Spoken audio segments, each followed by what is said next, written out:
I stood in my new living room, keys still warm in my hand when my phone buzzed. "Sweetie, perfect timing. We need to discuss Emma's move-in date." My mother's voice carried that familiar certainty. "What move?" I asked. "To your new house, of course. Next month. Emma, Brad, and the kids need the space. You understand?" The silence stretched as I stared at unpacked boxes, realizing my family somehow knew about the house I bought in secret just 7 days ago. 6 months earlier, I sat at my desk at Morrison Investments, staring at my savings account balance on the computer screen. 4 years of sacrifice had led to this moment.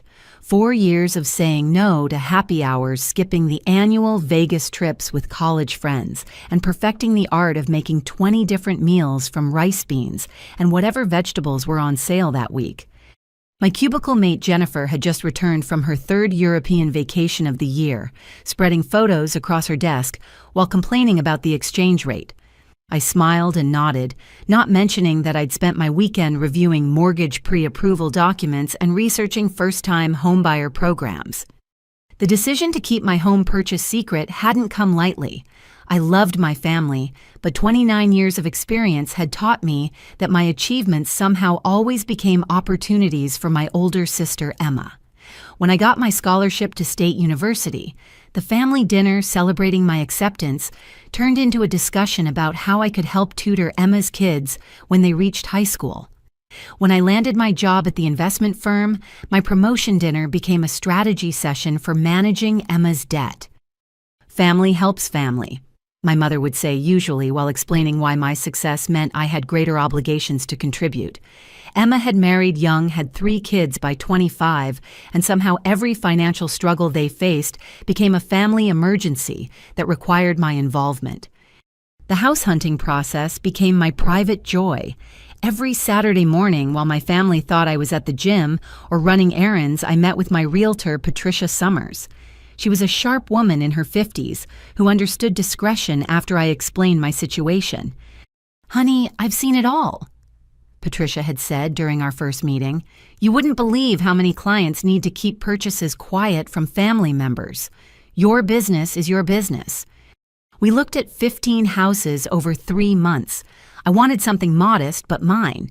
3 bedrooms, 2 bathrooms, a small yard, and most importantly, a home office, where I could work on the freelance consulting projects that supplemented my salary. The winner sat on Maple Street in a quiet neighborhood 25 minutes from my parents' house. Far enough for privacy, close enough to avoid suspicion. The day I made the offer, my hands shook as I signed the papers. Patricia squeezed my shoulder. "This is a big moment, Cassandra. You should be proud." I was proud, but I was also terrified. Not of the mortgage or the responsibility, but of what would happen when my family found out. Still, I pushed forward. The inspection went well, requiring only minor repairs. The appraisal came in right at purchase price. My loan approval sailed through thanks to my excellent credit and stable employment history. Closing day arrived on a Thursday morning in March. I'd taken a personal day telling my boss I had a medical appointment. I told my mother the same thing when she called, asking if I could pick Emma's kids up from school. "Can't Emma do it?" I'd asked already knowing the answer. "You know she has that interview at the mall," my mother had replied. "Besides, you're just going to the doctor. You'll be done by afternoon." My appointment might run long. I'd lied, guilt twisting my stomach.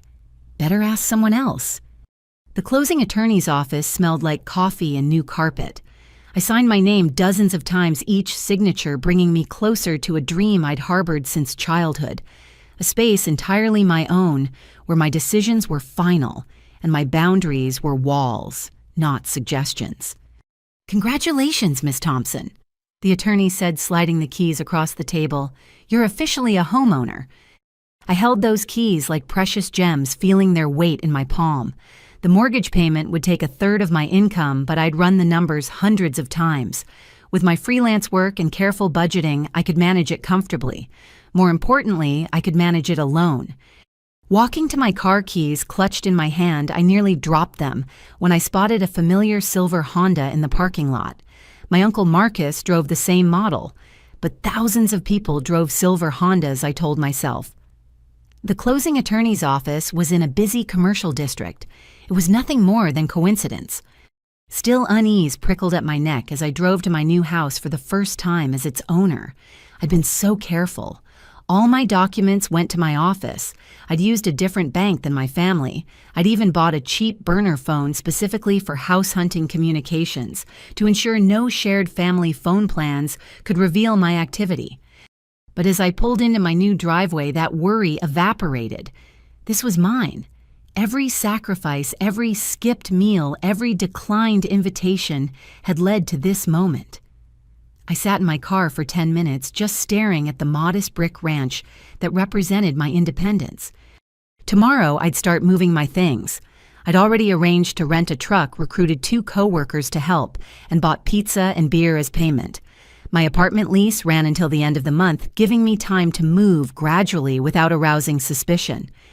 For now, though, I walked through my empty house, my footsteps echoing on hardwood floors. I stood in each room imagining furniture placement color schemes, the life I'd build within these walls. The master bedroom would hold the queen bed I'd had my eye on for months. The second bedroom would become my office, complete with the standing desk I'd always wanted. The third bedroom would be a guest room available for friends who needed a place to crash. Friends I'd choose to invite. As sunset painted my new kitchen in golden light, I allowed myself to feel the full weight of my accomplishment. Cassandra Thompson had bought a house, alone, without family drama or obligations or compromises. If only I'd known that my carefully guarded secret had already been exposed, that plans were already in motion that would threaten everything I'd worked to achieve. But that Thursday evening, standing in my empty house, I felt nothing but hope. 7 days after closing, I was knee-deep in unpacking when my phone rang. My mother's contact photo, a picture from last Christmas where she wore the sweater I'd bought her, filled the screen. I almost didn't answer, wanting to finish organizing my kitchen in peace, but daughter guilt won out. "Hi, Mom," I said, wedging the phone between my shoulder and ear while I unwrapped dishes. "Cassandra, perfect timing. We need to discuss Emma's move-in date." The plate I was holding slipped, saved only by quick reflexes. "I'm sorry, what?" "Emma's moved to your new house. We're thinking the 1st of next month gives everyone enough time to prepare. Brad can arrange the moving truck, and your father's already spoken to contractors about the modifications." My legs suddenly felt weak. I sank onto a kitchen stool, abandoning the dishes entirely. "Mom, I think there's been a misunderstanding. What house are you talking about?" "Don't be silly, dear. The house on Maple Street, the one you just bought. Really, Cassandra, we're family. Did you think we wouldn't find out?" The room spun. My carefully constructed privacy shattered with casual certainty. "How did you know?" "Oh, sweetie." She laughed, that tinkling sound that usually preceded disappointment in my choices. "Marcus works at Premier Title Company. He processed your paperwork. He called us immediately, of course. We're so proud of you for thinking of your sister's needs when you made such a big purchase." "Marcus told you." My voice came out smaller than intended. Uncle Marcus, who'd bounced me on his knee as a child, who'd slipped me $20 bills on birthdays with a wink and a smile. Uncle Marcus, who'd apparently decided my privacy meant nothing when family was involved. Of course he did. Family looks out for family. We've all been discussing it for weeks now. Your father and I even drove by last Tuesday, using Marcus's key access, of course. The house is perfect for Emma's family. That second living area can easily convert to a playroom, and the backyard is ideal for the children. "You went into my house." Rage built in my chest, hot and unfamiliar, without my permission, using insider access from the title company. Permission. My mother's voice shifted, taking on that wounded quality she'd perfected over the years. "Since when do I need permission to ensure my daughters are taken care of? Really, Cassandra, this attitude is exactly why we didn't tell you we knew. You get so defensive about helping your sister." "This isn't about being defensive." I stood pacing my kitchen. "This is about boundaries, about privacy, about the fact that I bought this house with my own money for myself." "For yourself." The disapproval dripped through the phone. A single woman doesn't need 3 bedrooms. Meanwhile, your sister's family of 5 is crammed into that tiny rental, barely making ends meet. I raised you better than this selfishness. It's not selfish to want my own space, to want the home I paid for to be mine. The home you could only afford because you don't have children to support, she countered. Your privilege comes with responsibility, Cassandra. We've already discussed this as a family. Everyone agrees Emma needs this more. Everyone who's everyone. Your father, Aunt Patricia, Uncle Thomas, Grandma Rose before she passed, God rest her soul, would be ashamed of this selfishness. We've all made sacrifices for family. When your father lost his job 15 years ago, did his brother not help? When Emma had complications with Jaden's birth, did you not contribute to the medical bills? That's different. I protested, though the familiar guilt was already creeping in. Those were emergencies. This is my home. And Emma facing homelessness isn't an emergency. She's not facing homelessness. She has a rental. For now, my mother's voice turned ominous. But their lease is up soon, and with rent prices these days. Well, we assumed you'd purchased with them in mind. Why else buy such a large house? Because I wanted space. Because I work from home sometimes. Because maybe someday I'll have my own family. Someday, she scoffed. While your sister's family needs help today, really, Cassandra, at your age, still talking about someday, Emma had 3 children by your age. The comparison stung as intended. Emma made her choices. I've made mine. Yes, and your choices led you to a good job and financial stability. Blessings meant to be shared. Your father's already gotten quotes from contractors. Did you know adding a small kitchenette to the basement would only cost $8,000? That way, you'd have your privacy upstairs while Emma's family has their own space below. It's the perfect solution. Mom, stop. Just stop. I pressed my palm against my forehead, feeling a migraine building. No one is moving into my house. No one is adding kitchenettes. This is not happening. It most certainly is happening. I've already told Emma. The children are so excited. Sophia's been researching the schools in your district. Did you know Maple Street Elementary has an excellent gifted program, and little Jaden can finally have his own room instead of sharing with his sisters? You told Emma before talking to me. What was there to discuss? The decision is obvious. Your father's already scheduled contractors to come by next Monday for estimates. We'll need to add that second kitchen, convert the garage to Brad's workshop, and possibly extend the back deck for entertaining. No one is entering my property without my permission. I'll call the police if I have to. Silence stretched across the line, the kind that preceded major guilt trips. When my mother spoke again, her voice was ice. You would call the police on your own family, on your father who worked 2 jobs to keep a roof over your head, growing up. This is what education does, makes children forget where they came from. I haven't forgotten anything. I remember every sacrifice, which is why I've been helping Emma financially for years. But this house is mine. Yours.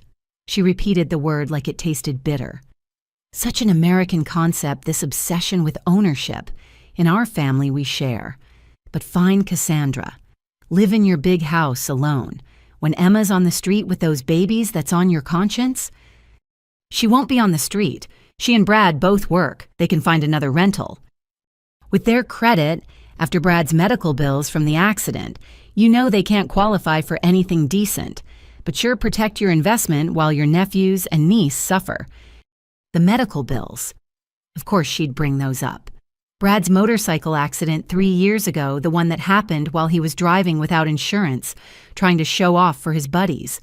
I'd contributed $5,000 to those bills money that could have gone toward my house down payment. I've helped with those bills. I've helped with groceries, school supplies, Christmas presents. When does it end? When family doesn't need help anymore, she said simply. But clearly you've outgrown such concepts. Very well. I'll tell Emma she needs to find somewhere else to live. I'll explain that Aunt Cassandra's money is more important than family. I hope those empty bedrooms bring you joy. Mom, please don't twist this. I need to go. Your father's home, and I need to tell him his daughter cares more about property values than blood relations. Goodbye, Cassandra. The line went dead. I stared at my phone, watching the call timer freeze at 14 minutes and 32 seconds. In less than 15 minutes, my mother had taken my proudest achievement and transformed it into a source of shame. I walked to my living room window, looking out at the quiet street I'd chosen so carefully. 3 houses down, children played on bikes, their laughter carrying on the spring breeze. Normal families living normal lives where boundaries existed and privacy was respected. My phone buzzed with texts, the family group chat exploding with activity. Emma's message sat at the top. "Thanks for nothing, sis. Hope your empty house keeps you warm at night." Below it, Aunt Patricia, shocked and disappointed. "This isn't how we raised you." Uncle Thomas, "Your mother's in tears, happy." I turned off my phone, unwilling to read more. The boxes around me, which had represented new beginnings an hour ago, now felt like evidence of my selfishness. But underneath the guilt lay something stronger: anger. White-hot rage at the violation of my privacy, the assumption of my compliance, the theft of my joy. They'd been in my house, walking through rooms I hadn't even slept in yet, planning renovations to accommodate someone else's family, spending my money in their minds before I'd even unpacked my first box. I thought about calling a lawyer, then dismissed it. What would I say? My uncle, who works at a title company, told my family about my legal purchase. My parents entered my property without breaking in. The violations were ethical, not legal. But the contractors, that was different. I grabbed a notepad, jotting down plans. First thing Monday, I'd change the locks, install security cameras, put up no trespassing signs, make it crystal clear that this house had one owner and she wasn't accepting roommates. The guilt would come in waves, I knew. Years of conditioning didn't disappear overnight. But as I stood in my living room, I made a decision. This house represented more than shelter. It was my declaration of independence, and I'd defend it, family or not. 3 days after my mother's phone call, I was installing new deadbolts when a minivan pulled into my driveway. Through the peephole, I watched Emma emerge, followed by her 3 children. She walked with the confidence of someone who belonged here, already pointing out features to her kids. "See, Sophia? That window would be perfect for your reading nook." Emma's voice carried through the door. "And Jaden, check out that big tree, perfect for a tire swing." I opened the door before she could ring the bell, keeping the chain lock engaged. "Emma, what are you doing here?" "Seriously." She rolled her eyes, a gesture unchanged since our teenage years. "Open the door, Cass. It's ridiculous talking through a crack like I'm some stranger. Considering you showed up uninvited to a house you've never been welcome to, I'd say precautions are reasonable." "Aunt Cassie." 7-year-old Mia waved enthusiastically. "Is this really going to be our new house? It's so big." My heart twisted.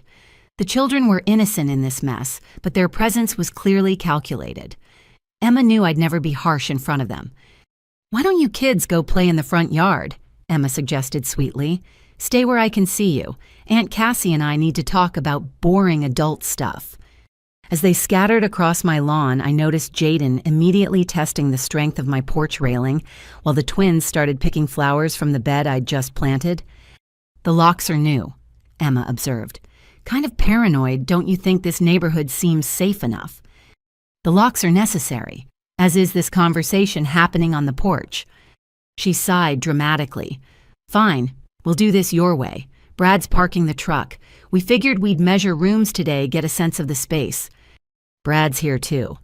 I craned my neck to see a U-Haul turning the corner. "You brought a moving truck to my house." "Just for measuring furniture dimensions. Brad's very particular about making sure everything fits properly." She pulled out her phone, scrolling through photos. "See, I've already got ideas. This Pinterest board has the perfect color scheme for the kids' bathroom. Ocean theme, very soothing." "Emma, you're not moving in." She looked up from her phone, tilting her head with practiced confusion. "Mom said you were just having a moment, that once you thought about it rationally, you'd realize this makes sense." What makes sense is me living in the house I bought. Right, and you will. Upstairs. We've already discussed it. Brad and I take the main floor with the kids. You get the entire upper level. It's actually more space than your apartment if you think about it. Brad approached tool belt jangling around his waist. He'd gained weight since I'd last seen him, his contractor's tan stark against his white shirt. Cassie, the lady of the manor. He spread his arms wide as if expecting a hug I didn't offer. This place has good bones. That garage has potential. Workshop, maybe a small apartment eventually. Smart investment. An investment I made for myself. Come on now. Brad's smile had an edge. We're family. No need for this mine and yours stuff. Emma told me about the basement idea. I could probably do that kitchenette myself, save you thousands. I'm not adding a kitchenette. Sweet yourself, but shared kitchens get complicated with kids. Sophia's got that dairy allergy and Jaden's in a phase where he only eats orange foods. He chuckled like we were sharing a parenting moment. Kids, right? I wouldn't know. Emma's face tightened. No, you wouldn't. Which is exactly why this house is too much for one person. Do you know what our rental is like? 2 bedrooms, 1 bathroom that's growing black mold the landlord won't fix. Jaden sleeps in a closet. Cass. A literal closet we converted. Then report the landlord, force repairs, find a better rental. With what money you think decent places just appear? Everything requires first month, last month security deposits. Credit checks we can't pass because of Brad's medical bills. Medical bills from an uninsured motorcycle accident, I pointed out. Brad's face reddened. That was 3 years ago. How long are you people going to hold that over my head? You people? I raised an eyebrow. You mean the family members who paid those bills? Aunt Cassie. Sophia appeared at the porch steps, her 13-year-old face serious. Mom said I could have the room with the built-in bookshelves. Is that okay? Emma smiled triumphantly. She's already got it all planned out. Straight A student, this one. Needs a quiet space to study. That's wonderful, Sophia, but that room is my office. You have an office at work, Emma countered. Sophia's education should come first. My home office where I do freelance consulting that pays for this house. Must be nice, Brad muttered, having multiple income streams while some of us scramble for overtime. Mia ran up, clutching a handful of my newly planted marigolds. For you, Aunt Cassie, to say thank you for our new house. I accepted the destroyed flower soil dropping onto my porch. Sweetie, this isn't... Mom, Jaden called from the tree. This branch is perfect for a swing. Can we put one up today? Emma was already moving toward him. We'll have to ask Aunt Cassie nicely. Maybe if she sees how happy it would make you... I followed her onto the lawn, aware of neighbors watching this spectacle. Mrs. Chen next door pretended to water plants that didn't need it, while across the street, the Johnsons paused their driveway basketball game. Emma, stop. You're confusing the kids. She whirled on me, dropping her sweet act. I'm confusing them. You're the one destroying their hope for a decent home. Do you know what I told them? That Aunt Cassie loves them so much, she bought a house big enough for everyone. That finally they'd have their own rooms, a yard, a good school. You lied to them. I believed in family, stupid me thinking my successful sister would share her good fortune. She gestured at the house. Look at this place.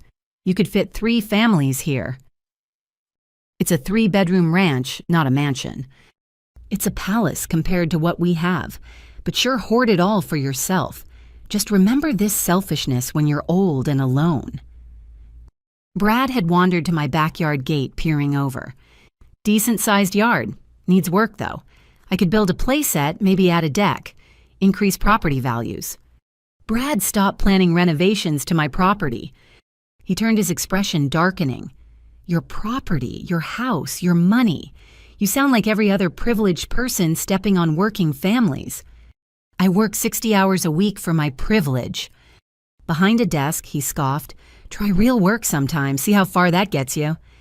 Real work like the job you lost last month. The words slipped out before I could stop them. Emma gasped. How did we haven't told anyone that... Brad's face went from red to purple. been spying on us, checking up to make sure we're worthy of your help. Mom mentioned it, I admitted, when she called asking for grocery money, which you refused to send. Emma's eyes filled with tears. On cue, as always. Your own niece and nephews going hungry, but God forbid you help. I sent $500 last month and $300 the month before.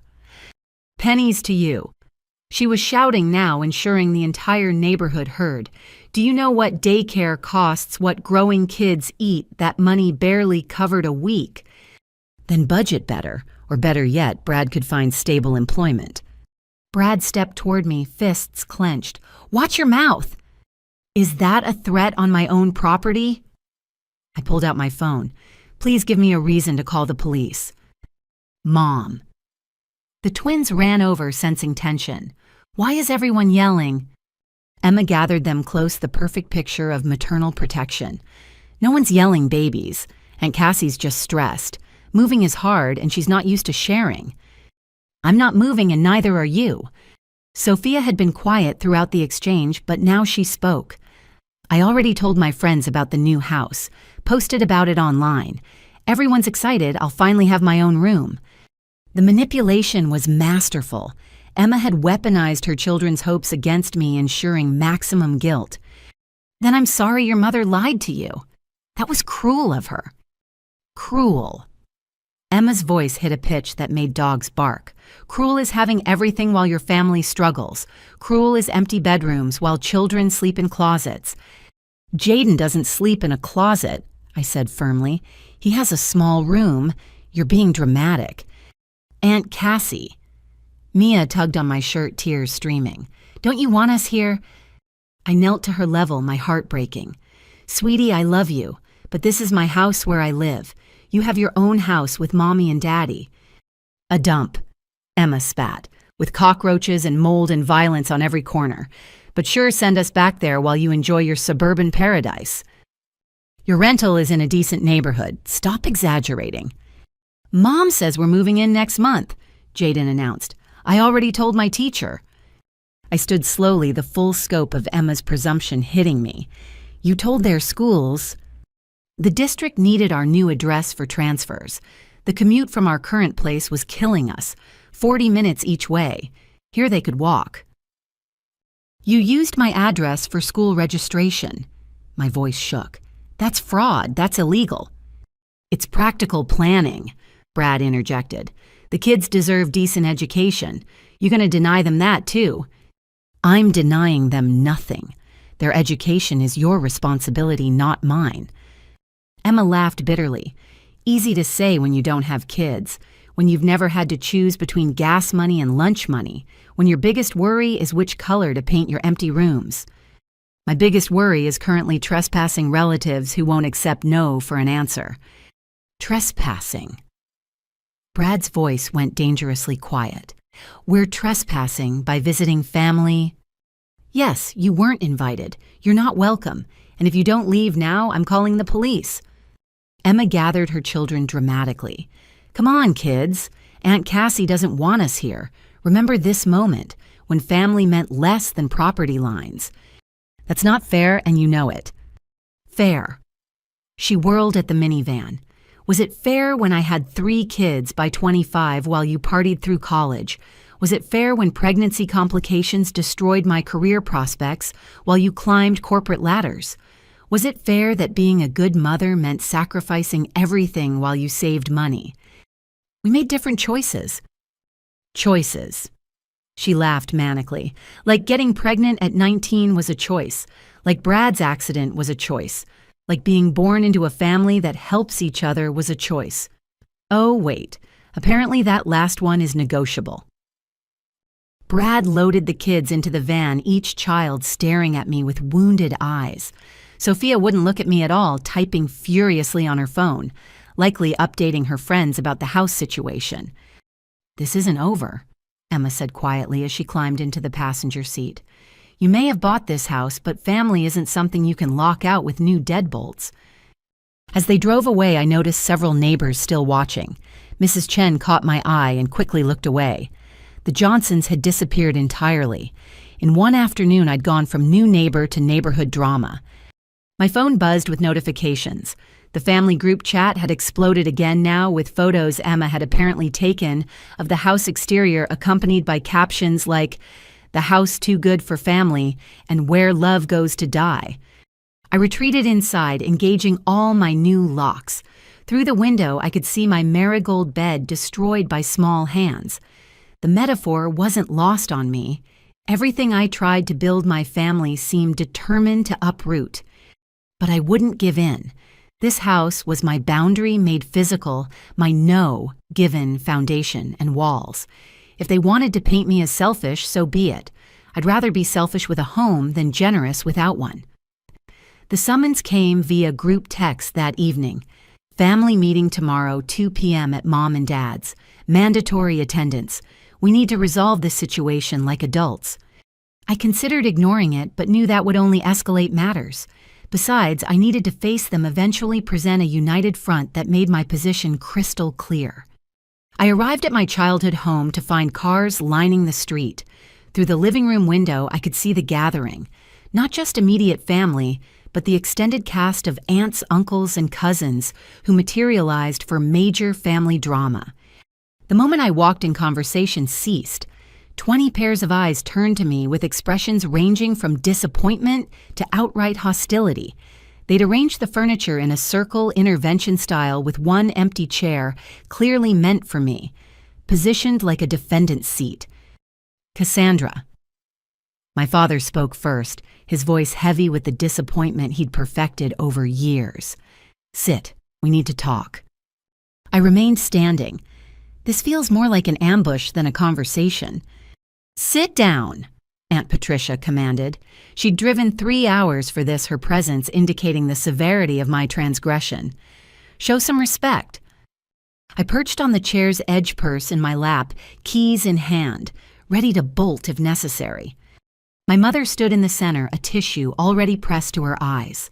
"We're here because we love you, Cassandra. This selfishness isn't who you are." "Buying a house isn't selfish." "Let her finish," Uncle Thomas interrupted. "You'll have your turn." My mother continued, voice trembling with practiced emotion. "When you were 5, you gave your favorite doll to Emma because hers broke. You've always been generous, caring. What happened to that little girl?" "She grew up and bought a house," I said flatly. Cousin Michael snorted. "Must be nice having money to throw around." "I work for my money, just like everyone else here." "Not everyone here has your opportunities," Aunt Patricia interjected. "Some of us understand struggle. Family helps family through struggle." Emma sat beside Brad, both dressed in their Sunday best, a calculated move to appear respectable and desperate simultaneously. The children were absent, likely with a babysitter removing their emotional manipulation from the equation. Since Cassandra wants to be technical about this, my father pulled out a manila folder. "Let's review facts. Emma and Brad pay $1,200 monthly for substandard housing. The schools are failing. The neighborhood has crime issues. Their lease ends in 6 weeks. Meanwhile," he continued, flipping pages, "Cassandra purchased a 3-bedroom, 2-bath home with a full basement and 2-car garage. Her mortgage, according to public records, is $1,600 monthly." "You researched my mortgage." I couldn't hide my shock. "Public information," Uncle Marcus said smugly. "Title company connections have benefits." "That's a violation of—" "Of what?" he challenged. "Looking up publicly available data, please. You want privacy while your family suffers." "I'm not suffering," I insisted. "I'm living within my means." "Your means," Aunt Patricia spat the words, "while Emma's family drowns. How very American of you." "We're all American," I pointed out, "born and raised." "Some of us remember our values despite that," she retorted. "Family first, always." Brad cleared his throat. "Can I say something? As the man trying to provide for my family—" He paused for effect. "I work construction. Hard, honest work. But one injury sidelined me for months. Medical bills destroyed our credit. Now I'm back working harder than ever, but the damage is done. Every rental application gets rejected. Every loan denied." Have you tried everything? Emma interrupted. Credit repair companies, debt consolidation, side jobs. Nothing works fast enough. In 6 weeks, we could be homeless. But sure, Cassandra needs 3 bedrooms for her throw pillows. That's not fair. Fair. My mother's voice rose. Was it fair when Emma helped you through college babysitting professors' kids for free so you could study? Was it fair when she gave you her car when yours died senior year? Her car that I paid to fix and maintained for 2 years after, I reminded them. Always keeping score. My father shook his head. This is what education does. Teaches children to put price tags on love. Speaking of price tags, Uncle Thomas pulled out his phone. I've been running numbers. If Cassandra took Emma's family and split utilities and groceries, she'd actually save money. It's financially smart. And morally right, Grandmother Agnes spoke from her corner chair. At 91, her word carried weight. In my day, family lived together, helped together. This modern selfishness breaks my heart. Grandma, times have changed. Hearts haven't, she interrupted. Either you have one or you don't. Right now, I'm not sure about yours. The room murmured agreement. I felt like a butterfly pinned to a board examined and found lacking. Let me propose something. Cousin Diana stood. She worked in real estate, the family's success story, before me. What if we formalize this arrangement, draw up a lease agreement? Emma's family pays rent, contributes to utilities, everything legal and above board. I've already drafted something. Uncle Marcus produced papers from nowhere. Standard lease, $800 monthly, below market but fair. Shared spaces, defined responsibilities, protects everyone. They'd planned this thoroughly. Every angle covered every argument anticipated. I was fighting a war they'd already mapped. The issue isn't paperwork, I said carefully. It's boundaries, privacy, the right to decide who lives in my home. Your home bought with privilege, Aunt Patricia countered. Good job, no kids, no real responsibilities. Some of us sacrifice for family. You sacrifice nothing. I've given thousands. Money, she waved dismissively. Easy to give when you have it. Emma gives time, energy, youth. She's raising the next generation while you're raising property values. Different choices. Stop saying that, Emma exploded. You think I chose teenage pregnancy, chose a husband whose body got broken providing for us, chose to watch my babies struggle while my sister hoards empty rooms. I'm not hoarding. 3 bedrooms. She stood shaking. 1 person, 3 bedrooms. It's obscene, wasteful, selfish beyond comprehension. What's selfish, I stood to matching her energy, is assuming you're entitled to someone else's achievements. I saved for years. While I raised children, your choice. Family's children, my mother interjected. Those babies are everyone's responsibility. It takes a village. Then let the village rent them a house. I'm not a village. I'm one person who bought 1 house for herself. For herself, my father repeated slowly. There it is, the American poison. Individual over collective. Self over family. It's not poison to want privacy. Privacy from what? Uncle Thomas demanded. What are you doing that requires such privacy? What are you hiding? The accusation hung heavy, implying terrible secrets where none existed. I simply wanted space to breathe, to exist, without judgment or obligation. But how could I explain that to people who'd fused their identities so completely? I'm not hiding anything, I just want to live alone. Want. Grandmother Agnes sighed. So many wants. Emma wants a safe home for her babies. You want solitude. Whose want matters more? Both can matter without me providing Emma's housing. How, my mother demanded. With what money? What options you have solutions that don't exist? Brad pulled out his phone. Want to see our rental? The mold? The peeling lead paint? The windows that don't lock properly? He swiped through photos designed to horrify. This is where you're sending us back to. I'm not sending you anywhere. Your housing isn't my responsibility. Responsibility? Emma laughed bitterly. You always loved that word. So responsible with your homework, your job, your savings.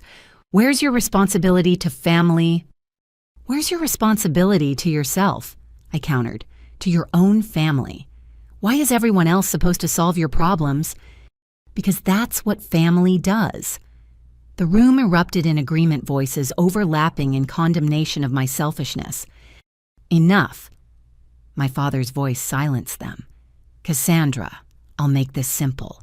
You have 1 week to reconsider. Either Emma's family moves in with proper agreements or you're no longer welcome here. You're giving me an ultimatum. I'm giving you a chance to remember who you are, who we raised you to be. You raised me to work hard and be independent. We raised you to care about family. My mother was crying now, real tears. To share blessings, to lift others up, not to step on them while climbing your ladder. I've never stepped on anyone. No. Emma pulled out her phone. Should I read the texts where you called Brad lazy, where you said I should have made better choices, where you mocked our struggles while sitting in your empty castle, Sao, Inits, Saint-Pintier? I didn't remember those texts, but in frustration, I might have vented to someone. The betrayal of private conversations being weaponized stung. Private conversations taken out of context. Context. She scrolled dramatically. Here's context. Emma needs to stop having kids she can't afford. That's what you really think, isn't it? That we're just irresponsible breeders ruining your perfect life. I never said breeders. Might as well have. She pocketed her phone. Message received loud and clear. We're burdens, mistakes, problems you shouldn't have to solve. You're twisting everything. Are we, Aunt Patricia stood, or are we finally seeing clearly you got yours, so forget everyone else? The American dream in action. This is emotional manipulation. This is family trying to survive. My mother collapsed into her chair. But clearly we've lost you to materialism, to selfishness, to the world that says things matter more than people. My house isn't just a thing. No, it's a monument to your greed. Uncle Thomas gathered his coat. I've seen enough. When she comes begging for help someday, remember this moment. One by one, they stood to leave. Each exit came with parting shots. Disappointed, but not surprised. Aunt Patricia, your grandfather would be ashamed. Uncle Marcus, hope those empty rooms keep you company. Cousin Michael, money can't buy character. Cousin Diana, soon only my parents, Emma's family, and I remained. The silence stretched until Brad broke it. For what it's worth, we would have been good tenants, quiet, clean, respectful of your space. While converting my garage and adding kitchenettes, he shrugged. Minor improvements, but clearly you prefer echoing halls to children's laughter. Emma stood slowly, dignity wrapped around her like armor. I want you to know something, Cassandra. When Mom and Dad get old, need care. That's on you now. When cousins need help, you. When family celebrates or mourns, do it alone. You've made your choice. Emma, please. No. She raised her hand. You've said enough. Made your position clear. Just remember, you didn't just reject sharing your house. You rejected us. All of us. Hope it was worth it. They left together, Brad's arm around Emma's shoulders, united in their dismissal of me. My parents remained sitting in silence that felt like judgment. Finally, my father spoke. The offer stands. 1 week. After that. He shrugged the gesture, communicating finality. Dad, you can't seriously. What I can't do, he stood suddenly looking older, is watch one daughter destroy another with selfishness. Either you're part of this family or you're not. Decide. My mother wouldn't look at me as they walked to their bedroom, leaving me alone in the living room where I'd taken first steps, opened Christmas presents, celebrated graduations. Now it felt like a courtroom where I'd been tried and convicted. I drove home in tears, not from guilt, but from frustration. They'd coordinated this attack perfectly, each playing their role in the emotional manipulation symphony. But underneath their performance lay in truth they wouldn't acknowledge. I had something they wanted, and they'd destroy me to get it. The week they gave me wasn't for reconsideration. It was for planning my defense. Because if this meeting proved anything, it was that my house was just the beginning. They wouldn't stop until they'd consumed everything I'd built. But I wouldn't let them. I'd lose my family before I'd lose myself. The morning after the family meeting, I woke with a stress migraine and a determination to protect myself. First order of business, securing my finances. I'd always been meticulous about money, but recent events demanded a full audit. I made coffee and opened my laptop, starting with my checking account. Everything appeared normal until I reached my savings. The emergency fund I'd maintained since college, the one my mother had access to, just in case something happened to me, showed a balance that made my stomach drop. $3,000. There should have been $8,000. My hands trembled as I clicked through transaction history. 5 withdrawals over the past 2 weeks, each just under the amount that would trigger an automatic notification. The memo lines were vague. Emergency household expense. Family necessity. Urgent repair. I called the bank with shaking fingers. I need to report unauthorized withdrawals from my savings account. I can help with that, the representative said cheerfully. Can you verify the account ownership? After security questions, she continued. I see the withdrawals you're referencing. However, they were made by an authorized user on the account, Margaret Thompson, my mother, but she didn't have permission for these specific withdrawals. I understand your frustration, but as an authorized user, she has full access. These aren't considered unauthorized transactions. Can I remove her immediately? Of course. Would you like to remove Margaret Thompson's access to all accounts? All accounts. My throat tightened. What other accounts does she have access to? The clicking of keys filled the silence. It appears she's listed on your savings secondary checking and your investment account. My investment account. I barely breathed the words. That account held my freelance earnings earmarked for home repairs and improvements. Yes, though, I don't show any recent activity there. Shall I remove her from all accounts? Yes, immediately. And please send me all statements for the past 6 months.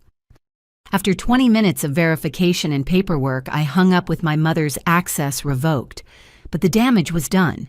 $5,000 gone, probably already spent on whatever plans they'd made for my house. I logged into my credit monitoring service next, and my worst fears materialized. 7 hard inquiries in the past month, all for home improvement stores and contractor services. The applications showed my name, my social security number, but addresses I didn't recognize. My phone rang. Mom. I declined the call and kept investigating. Each credit application was for amounts between $5,000 and $10,000. Most were denied due to recent mortgage activity, but 2 had been approved. A Lowe's card with an $8,000 limit and a Home Depot card for $6,000. I called Lowe's first. After an hour of holds and transfers, I learned the card had been activated and used. Current balance $3,400. The purchase is appliances, lumber, plumbing supplies, all the materials needed for a basement renovation. The shipping address for these items, I asked. Let me check. Everything was scheduled for delivery to 425 Maple Street. My address. They were having renovation supplies delivered to my house. The audacity took my breath away. Home Depot told a similar story.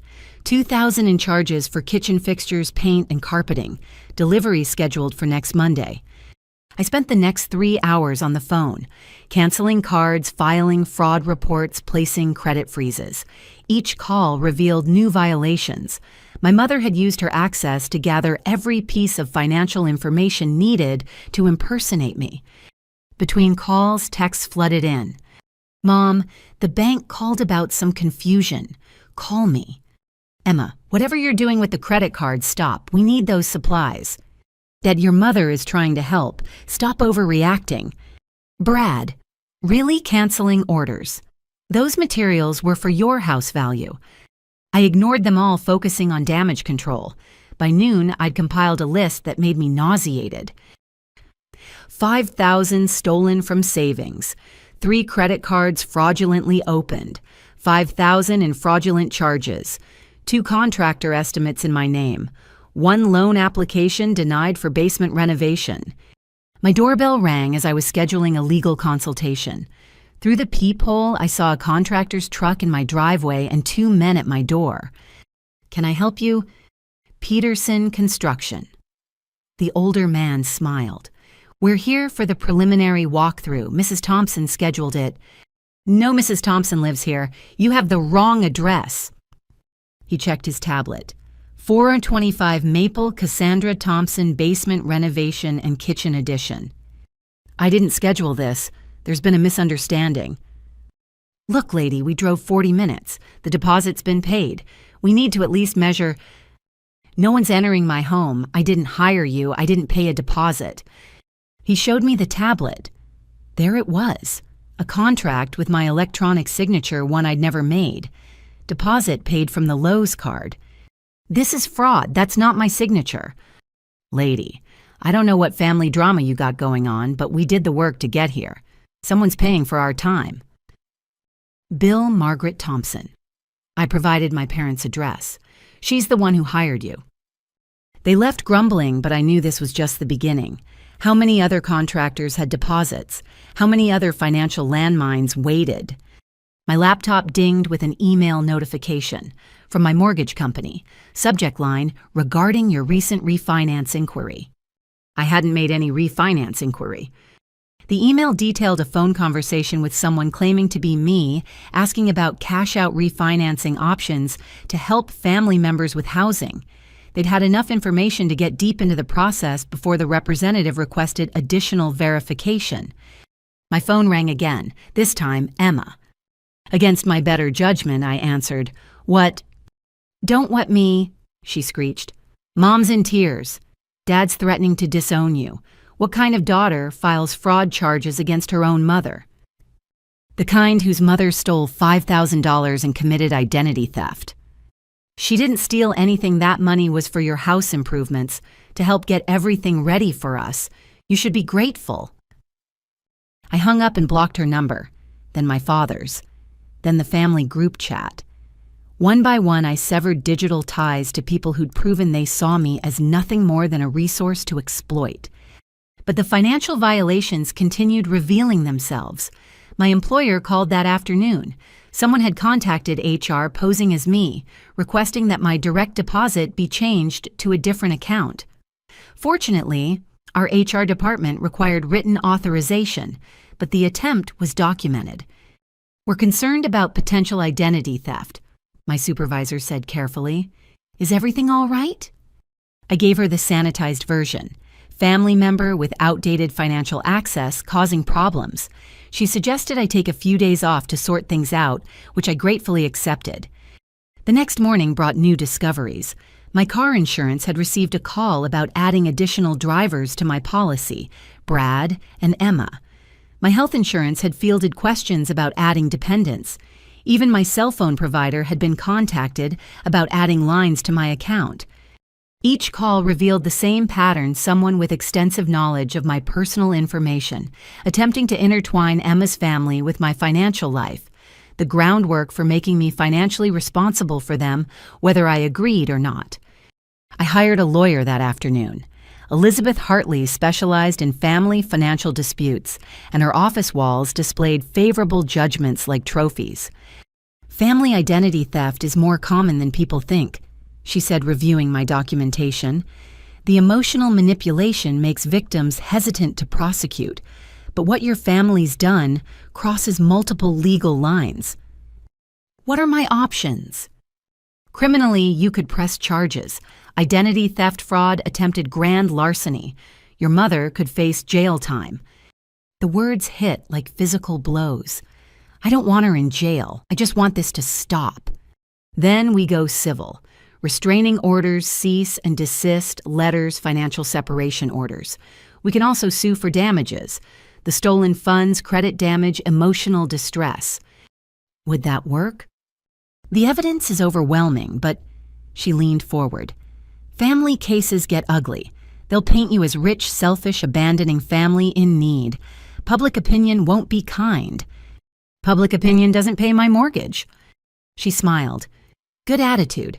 Let's start with cease and desist letters to everyone involved. Make it clear that further attempts at financial manipulation will result in criminal prosecution. We spent 2 hours documenting everything, building a paper trail that would protect me. As I signed retainer paperwork, my phone buzzed with a text from an unknown number. This is Aunt Patricia. Your mother is hospitalized with chest pains from stress. Hope you're happy. I showed Elizabeth, who immediately drafted a response. All communication regarding my client must go through legal representation. Further contact will be considered harassment. The drive home felt surreal. In 48 hours, I'd gone from homeowner to victim of financial fraud by my own family. The house that should have been my sanctuary had become a fortress under siege. As I pulled into my driveway, I noticed something taped to my door, a printout of a social media post from Emma. When family betrays family over money, everyone loses. My children are homeless while their aunt counts empty bedrooms. My mother is hospitalized from the stress of her daughter's greed. Pray for us. The comments below supported her completely. Friends and distant relatives I hadn't spoken to in years condemned my selfishness. Someone had even started a GoFundMe, Help Emma's Family Find Safe Housing After Family Betrayal. I tore down the paper and went inside, engaging all my locks. My laptop showed 17 missed video calls from various family members. My work email contained messages from cousins I'd forgotten existed, all pleading Emma's case. But between the condemnations, I found something else. A message from my grandmother Helen, my father's mother, who'd been estranged from the family for years. Cassandra, I heard about your situation through the family grapevine. Your grandfather and I went through something similar 40 years ago with your father and his siblings. If you need someone who understands, I'm here. A lifeline from unexpected waters. I saved her number knowing I'd need allies in the war my family had declared. Because if today proved anything, it was that they wouldn't stop at emotional manipulation. They'd destroy my financial life to get what they wanted. But I'd worked too hard to let them succeed. Every fraudulent charge would be reversed, every credit inquiry challenged, every stolen penny recovered. They'd awakened something in me, not greed as they claimed, but self-preservation. And I'd preserve myself even if it meant losing them all. 3 days after discovering the financial violations, I sat in Elizabeth Hartley's conference room, surrounded by evidence of my family's betrayal. Bank statements, credit reports, and contractor agreements covered the polished table like pieces of a disturbing puzzle. I've seen worse, Elizabeth said, though her expression suggested otherwise, but rarely from people who claim to love their victims. She'd assembled a team, a junior associate named Marcus Chen who specialized in financial fraud, and a paralegal who'd been documenting every transaction. The thoroughness felt like armor against the chaos my family had created. Let's review what we're dealing with. Elizabeth opened a folder. Identity theft wire, fraud, credit fraud, and conspiracy to commit fraud. These aren't just civil matters anymore, Cassandra. Your family has committed serious crimes. I know, I said quietly, but I still don't want my mother arrested. That may not be your choice. Banks have their own prosecution protocols. Once fraud is reported, they often pursue charges independently. Marcus looked up from his laptop. The Lowe's charges alone constitute grand larceny, over 3,000 in materials ordered under false pretenses. Can we focus on recovery rather than prosecution? Elizabeth exchanged glances with her team. We can try, but your family seems determined to escalate. Have you seen Emma's latest social media campaign? She turned her tablet toward me. Emma had started a blog, Betrayed by Blood, How My Sister's Greed Destroyed Our Family. The posts detailed my supposed wealth, complete with estimations of my salary and savings that were wildly inflated. Photos of my house were captioned with phrases like, 3 empty bedrooms while children sleep in poverty. This is defamation, Marcus noted. We could add that to our civil suit. She's careful, though. Elizabeth scrolled through posts. Nothing technically false, just misleading. She's getting advice from someone. Brad's cousin is a paralegal, I remembered. He probably helped craft the language. Smart. Stay just within legal bounds while destroying your reputation. Elizabeth closed the tablet. Which brings us to strategy. What's your goal here? I want my house, my finances, and my life left alone. Reasonable. Here's what I propose: comprehensive restraining orders against all involved parties. Financial separation orders preventing any access to your accounts or credit, and a civil suit for damages. We'll demand full restitution plus penalties. What about the contractors? Cease and desist letters are already drafted. Most will back off once they realize they're part of fraud. The deposits paid with stolen funds will be harder to recover, but we'll try. Marcus pulled up another document. There's something else. The mortgage refinance inquiry. It went further than you knew. They'd actually started an application claiming power of attorney. My stomach dropped. How is that possible? Your parents had old documents from when you had surgery 5 years ago. Remember granting temporary medical power of attorney? I did remember. Appendectomy complications had required emergency decisions. I'd signed papers trusting my parents completely. But that was medical only, and temporary. They modified the documents, poorly but enough to confuse a busy loan officer. If we hadn't caught it, he trailed off. They could have refinanced my house without my knowledge. Attempted to. It would have been caught eventually, but the mess would have taken months to untangle. Elizabeth leaned forward. This shows premeditation. They've been planning this since before you bought the house. That uncle at the title company, he probably alerted them the day you started looking. The betrayal deepened with each revelation. Every step of my home-buying journey watched and reported. Every financial move cataloged for future exploitation. So what now? Now we go on offense. Elizabeth smiled, and I understood why her wall displayed so many victories. First, we file police reports for all fraudulent activity. Not for prosecution necessarily, but for documentation. Banks and credit companies move faster with police report numbers. Then, restraining orders with specific financial provisions.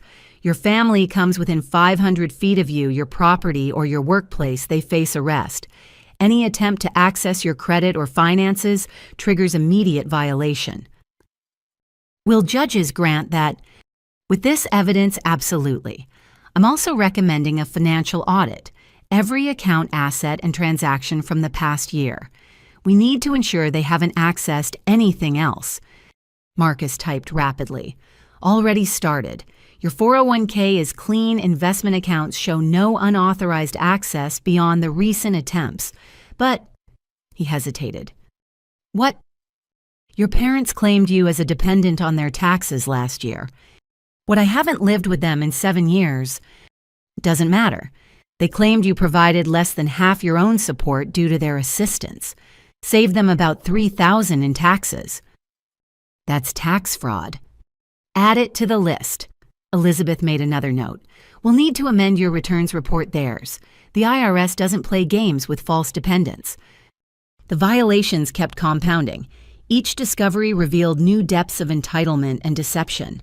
My family hadn't just crossed lines, they'd obliterated them. There's one more thing. Elizabeth's tone changed. That tenant application Emma filed, it's more complex than we thought. She produced city documents. They filed claiming verbal lease agreement and partial rent payment. The rent was the money your mother stole from your savings. They're trying to establish tenancy. But they've never lived there. It doesn't matter if they can convince a judge otherwise. Emma's been collecting evidence. Photos at your house mail sent to your address, even utilities inquiries in their names.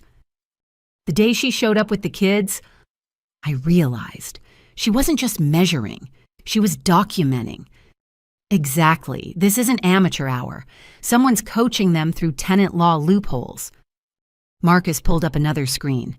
Brad's cousin isn't just a paralegal. He works for a firm specializing in tenant rights. They're getting professional help to steal your house legally. The room spun slightly. Every move I'd made, they'd countered. Every protection I'd built, they'd schemed to circumvent. Can they succeed? Not if we act fast. Elizabeth stood pacing like a general planning battle. Emergency injunction preventing them from entering the property. Formal trespass notices. Documentation that no lease exists, verbal or otherwise. What if they've already moved stuff in when I'm at work? Your security cameras. Basic doorbell camera. Nothing comprehensive. Change that immediately. Full coverage, cloud storage, motion alerts. Document everything. If they sneeze near your property, we need video. She returned to her seat. Now let's discuss your family's recent escalation, your mother's hospitalization. Aunt Patricia said chest pains from stress. Marcus. He'd already investigated. Margaret Thompson was treated at Regional Medical for anxiety, released same day with Xanax prescription. No cardiac event, no admission. Your aunt lied. Relief mixed with anger. Even medical emergencies were weapons in their arsenal. This is good, Elizabeth said. Shows pattern of deception. Judges hate manipulation of medical crises. How do you know all this medical records are private? Public court records from your parents' bankruptcy 8 years ago included medical debt details. Your mother's claimed similar stress-related hospitalizations during 3 different financial disputes. My parents were bankrupt. Another shock in an avalanche of revelations. You didn't know? Elizabeth seemed surprised. They filed Chapter 7 discharged over $60,000 in credit card debt, mostly cash advances and luxury purchases. The final piece clicked. Their desperation wasn't just about helping Emma. They were drowning too. My house represented their life raft and they'd pull me under to climb aboard. Change of strategy, I said firmly. Full prosecution, every charge you can file. Elizabeth nodded approvingly. Now you're thinking clearly. Mercy requires reciprocation. Your family offers none. We spent the next 2 hours building our case. Each document strengthened our position. By the time we finished, I had a battle plan. Immediate restraining orders, criminal fraud charges, civil lawsuit for damages, IRS notification of tax fraud, full financial audit and security overhaul, property protection measures. One last thing, Elizabeth said as I prepared to leave. Your grandmother who reached out, Helen Thompson. Yes. I did some checking. She won a similar case against your parents 22 years ago. They tried to steal her retirement accounts claiming elder abuse. She won, but it cost her the family relationship. She never told anyone that story. Because your parents spun it as her being senile and paranoid. Sound familiar? The pattern stretched back decades. I wasn't their first victim, just their latest, but I'd be their last. What else? She kept documentation, offered to share if it helps your case. Patterns of behavior, previous victims. Your parents have a history. I left the office with mixed emotions. Vindication that I wasn't overreacting. Horror at the scope of my family's crimes. And determination to end their reign of financial terror. My phone had 37 missed calls when I turned it back on. All from family numbers I hadn't blocked yet. The voicemails would be predictable. Guilt manipulation threats.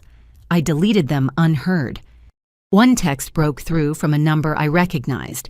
Sophia, Emma's oldest. Aunt Cassie. I'm sorry about everything. Mom and Dad are wrong. I recorded them planning stuff. If you need it for court, I'll help. A crack in their united front. Even their own daughter saw through the manipulation. I saved the text knowing Elizabeth would want this witness. The war for my house had become larger, a battle for truth against decades of family deception. But with legal backing and unexpected allies, I might actually win. And when I did, the house would stand as more than shelter. It would be proof that patterns can be broken, that victims can fight back, and that family isn't defined by blood but by respect. For the first time in weeks, I felt hope. The law was on my side.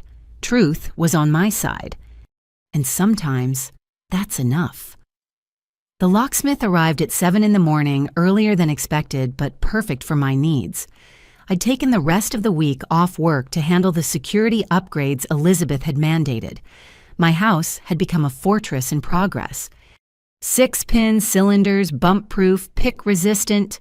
Jake the locksmith explained, showing me the hardware. These babies would frustrate even experienced burglars. Your family members, no chance. While he worked on the front door, the security system installer set up cameras. Within hours, every angle of my property would be monitored, recorded, and stored in the cloud. Motion sensors, window alarms, and smart locks that could be controlled from my phone. Perhaps overkill, but recent events had shattered my sense of safety. Crazy X, Jake asked conversationally, installing the third deadbolt. Crazy family? I corrected. Ah, he nodded knowingly. Those are worse. Exes usually give up. Family thinks they own you forever. By 10 o'clock, the installations were nearly complete when motion alerts started pinging my phone. The new driveway camera showed a familiar minivan approaching. Emma. But this time, she'd brought reinforcements. A full moving truck followed her vehicle. You might want to see this, I called to Jake. He peered out the window and whistled. That's bold. Want me to call the cops? Not yet. Let's see what they do. Everything's being recorded now, right? Every pixel, the security installer confirmed. HD quality audio included if they're within range. Emma parked and emerged with confidence that suggested she had no idea about the new security measures. Brad followed along with 2 men I didn't recognize, probably friends enlisted to help move. They began unloading boxes onto my lawn.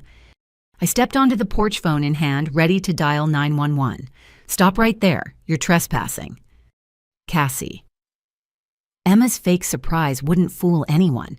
We're just dropping off a few things. Mom said you'd cool down. Nothing's cooling down. Get off my property.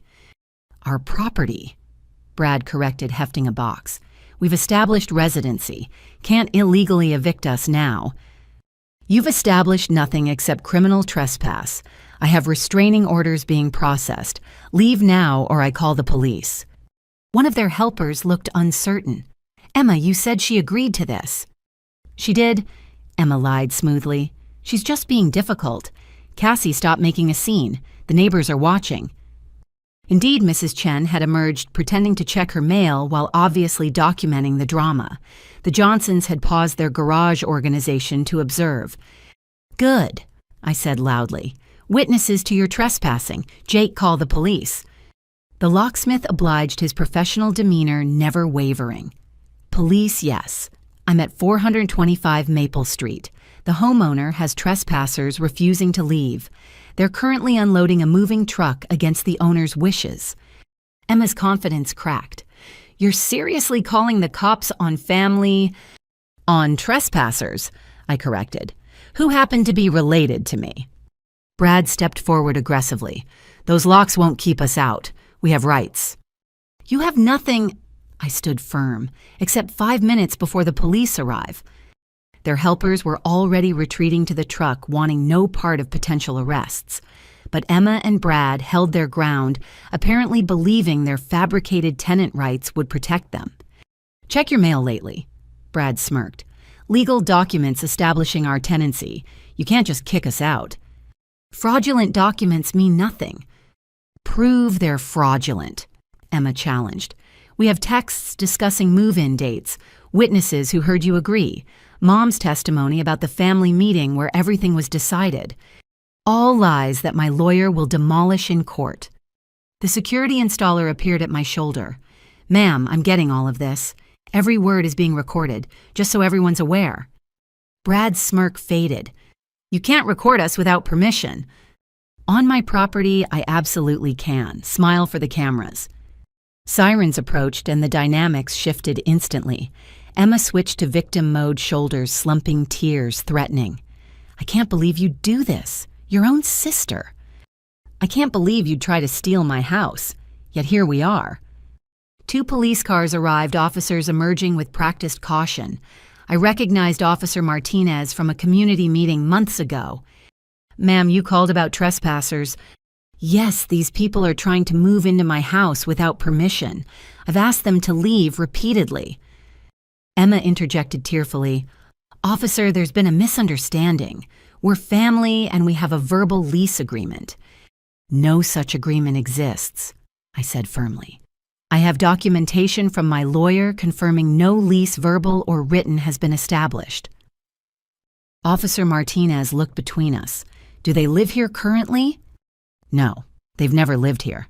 I bought this house 2 weeks ago and live alone. She's lying. Brad stepped forward. We've been staying here. Our stuff is inside. Really? I gestured to my security installer. Can you show the officers the footage from the past 2 weeks, every entry and exit? Gee. The installer pulled up his tablet showing time-stamped footage. Here's every person who's entered the property since installation began yesterday. Before that, the homeowner's doorbell camera has 2 weeks of history showing only her coming and going. Officer Martinez reviewed the footage while his partner kept watch. The evidence was undeniable. No one but me had entered the house legitimately. Seems clear-cut, Martinez concluded. Sir, ma'am, you need to leave. If you believe you have tenancy rights, pursue them through proper legal channels. But right now, you're trespassing. This is insane. Emma's tears flowed freely. She's my sister. My kids need a home. That's a family matter, not a legal one. Martinez remained unmoved. Leave now or we'll arrest you for trespassing. Brad loaded their boxes back into the truck, muttering threats about lawsuits and tenant rights. Emma stood frozen, apparently unable to process being denied something she'd decided was hers. 15 years, she said quietly. 15 years I've struggled while you had everything easy. Good grades came naturally.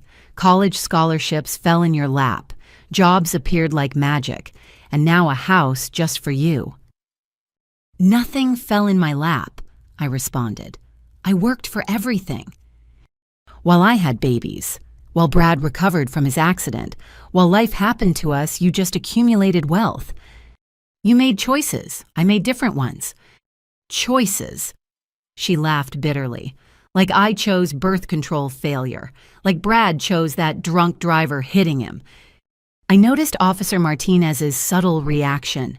Brad had told everyone his accident was someone else's fault. Another lie in their tapestry of deception. Ma'am, we need you to leave now, Martinez insisted. Emma finally moved toward the minivan. This isn't over. You can't just discard family when they become inconvenient. I'm not discarding anyone. I'm protecting what I've earned. Earned, she spat the word. While your nephews and niece suffer. Remember that when you're alone in your big house. They drove away, the moving truck following. Several neighbors had witnessed the entire scene, and I knew it would be neighborhood gossip for weeks. But I didn't care. Let them talk. I'd protected my home. Jake finished installing the last lock. That was intense. Good thing you upgraded when you did. They'll be back, I predicted. Not getting in with these. He patted the door. Military-grade security would take serious tools and time to breach. The security installer completed his work, showing me how to monitor feeds from my phone set alerts and review footage. Every door, window, and entry point was covered. Motion sensors would alert me to anyone approaching. The house was as secure as technology could make it. As they packed up to leave, my phone rang. Elizabeth. Just watch the footage you streamed. Perfect handling. That recording will be crucial if they pursue false tenant claims. They seemed convinced they had rights. Delusion and determination often look similar, but video evidence trumps their lies. How are you holding up? I looked around my secured home, feeling safe for the first time in weeks. Better. The house feels mine again.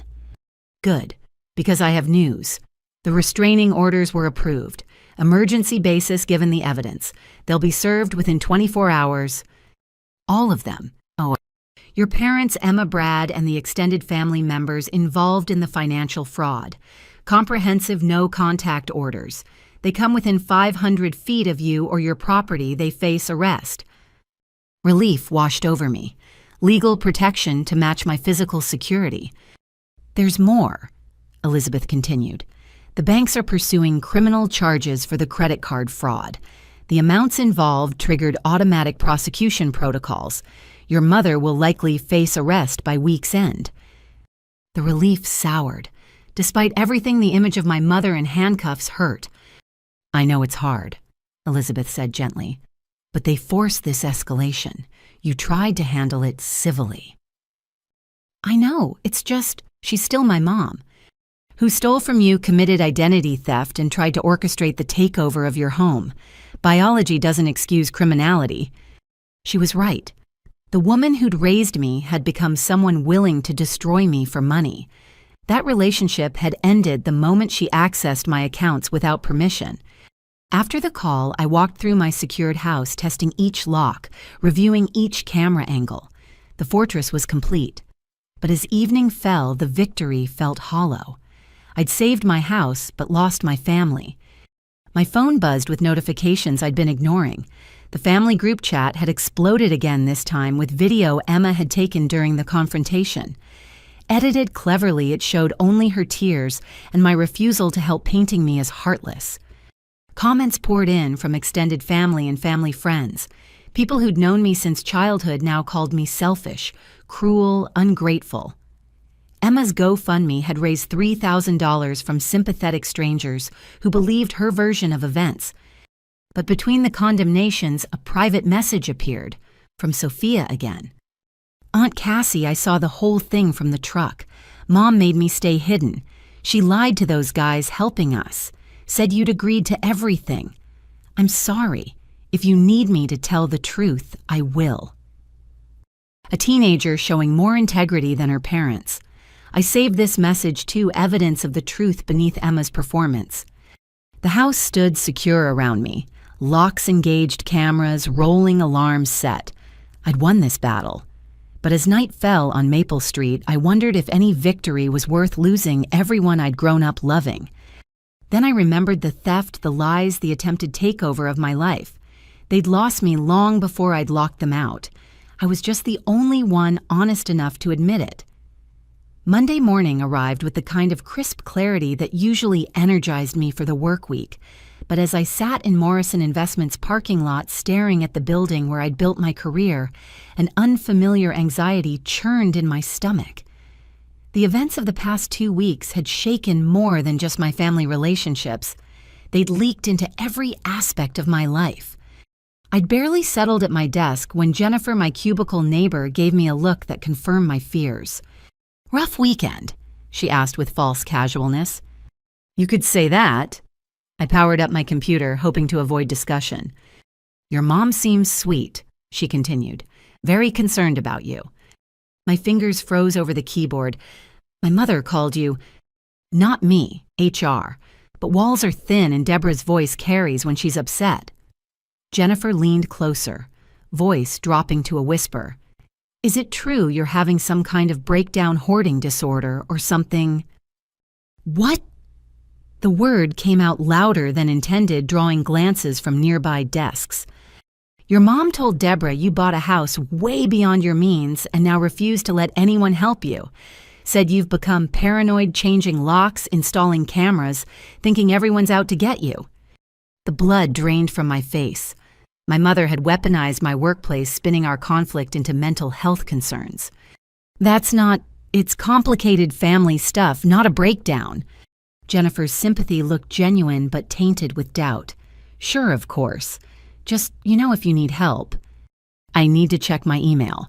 I cut her off, turning firmly to my screen. But the damage was spreading. Throughout the morning, colleagues who usually chatted at the coffee station gave me wide berths. Conversations halted when I approached. By lunch, I'd received 3 different concerned messages from coworkers offering support for my difficult time. My desk phone rang at 2 o'clock. "Cassandra, please come to my office." Richard Brennan, my direct supervisor, sounded carefully neutral.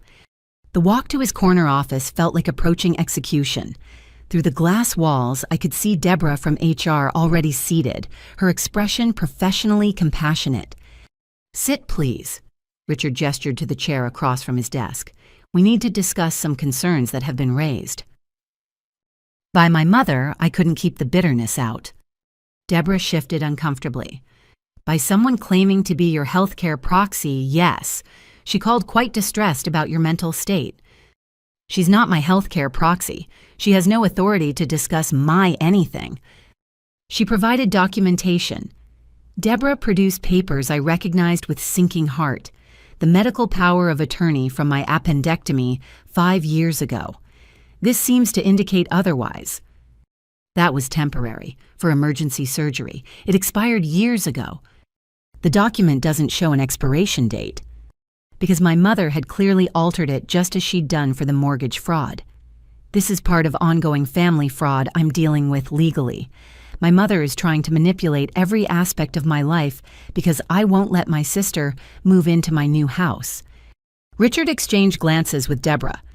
"Cassandra, no one's judging family dynamics, but when someone calls claiming you're exhibiting paranoid behavior, making large impulsive purchases, isolating yourself, we have to take that seriously."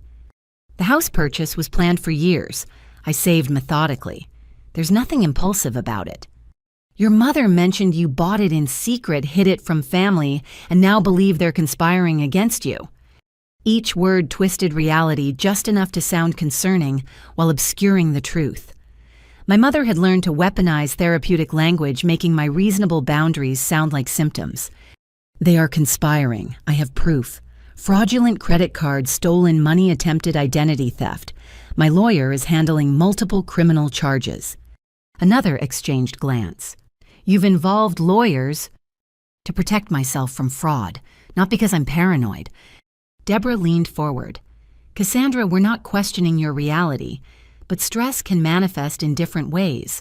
Your recent behavior, taking sudden time off, seeming distracted the family conflict, it's affecting your work environment." "How is it affecting anything I've met? Every deadline exceeded my targets."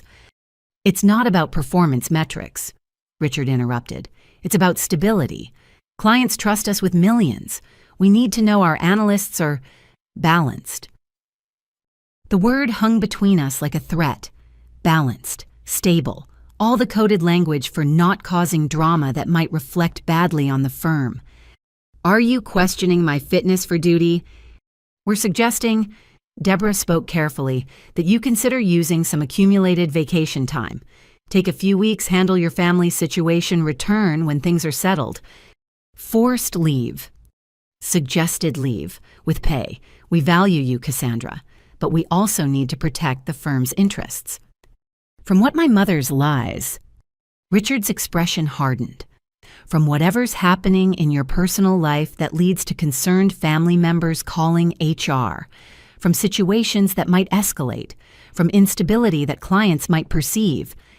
I understood then. It didn't matter that I was the victim. The mere existence of drama tainted me. My mother knew exactly what she was doing. If she couldn't get my house, she'd destroy my career. "How long?" 2 weeks minimum, longer if needed. Deborah will help you transition your current projects." "This is unfair. I'm being punished for being victimized." "You're being given time to resolve personal matters," Deborah corrected. "Many employees would appreciate such flexibility." But I heard the subtext. Take the leave gracefully or face worse. Corporate politics demanded smooth surfaces, and I'd become distinctly rough. I returned to my desk in a daze, mechanically forwarding files, while Jennifer pretended not to watch.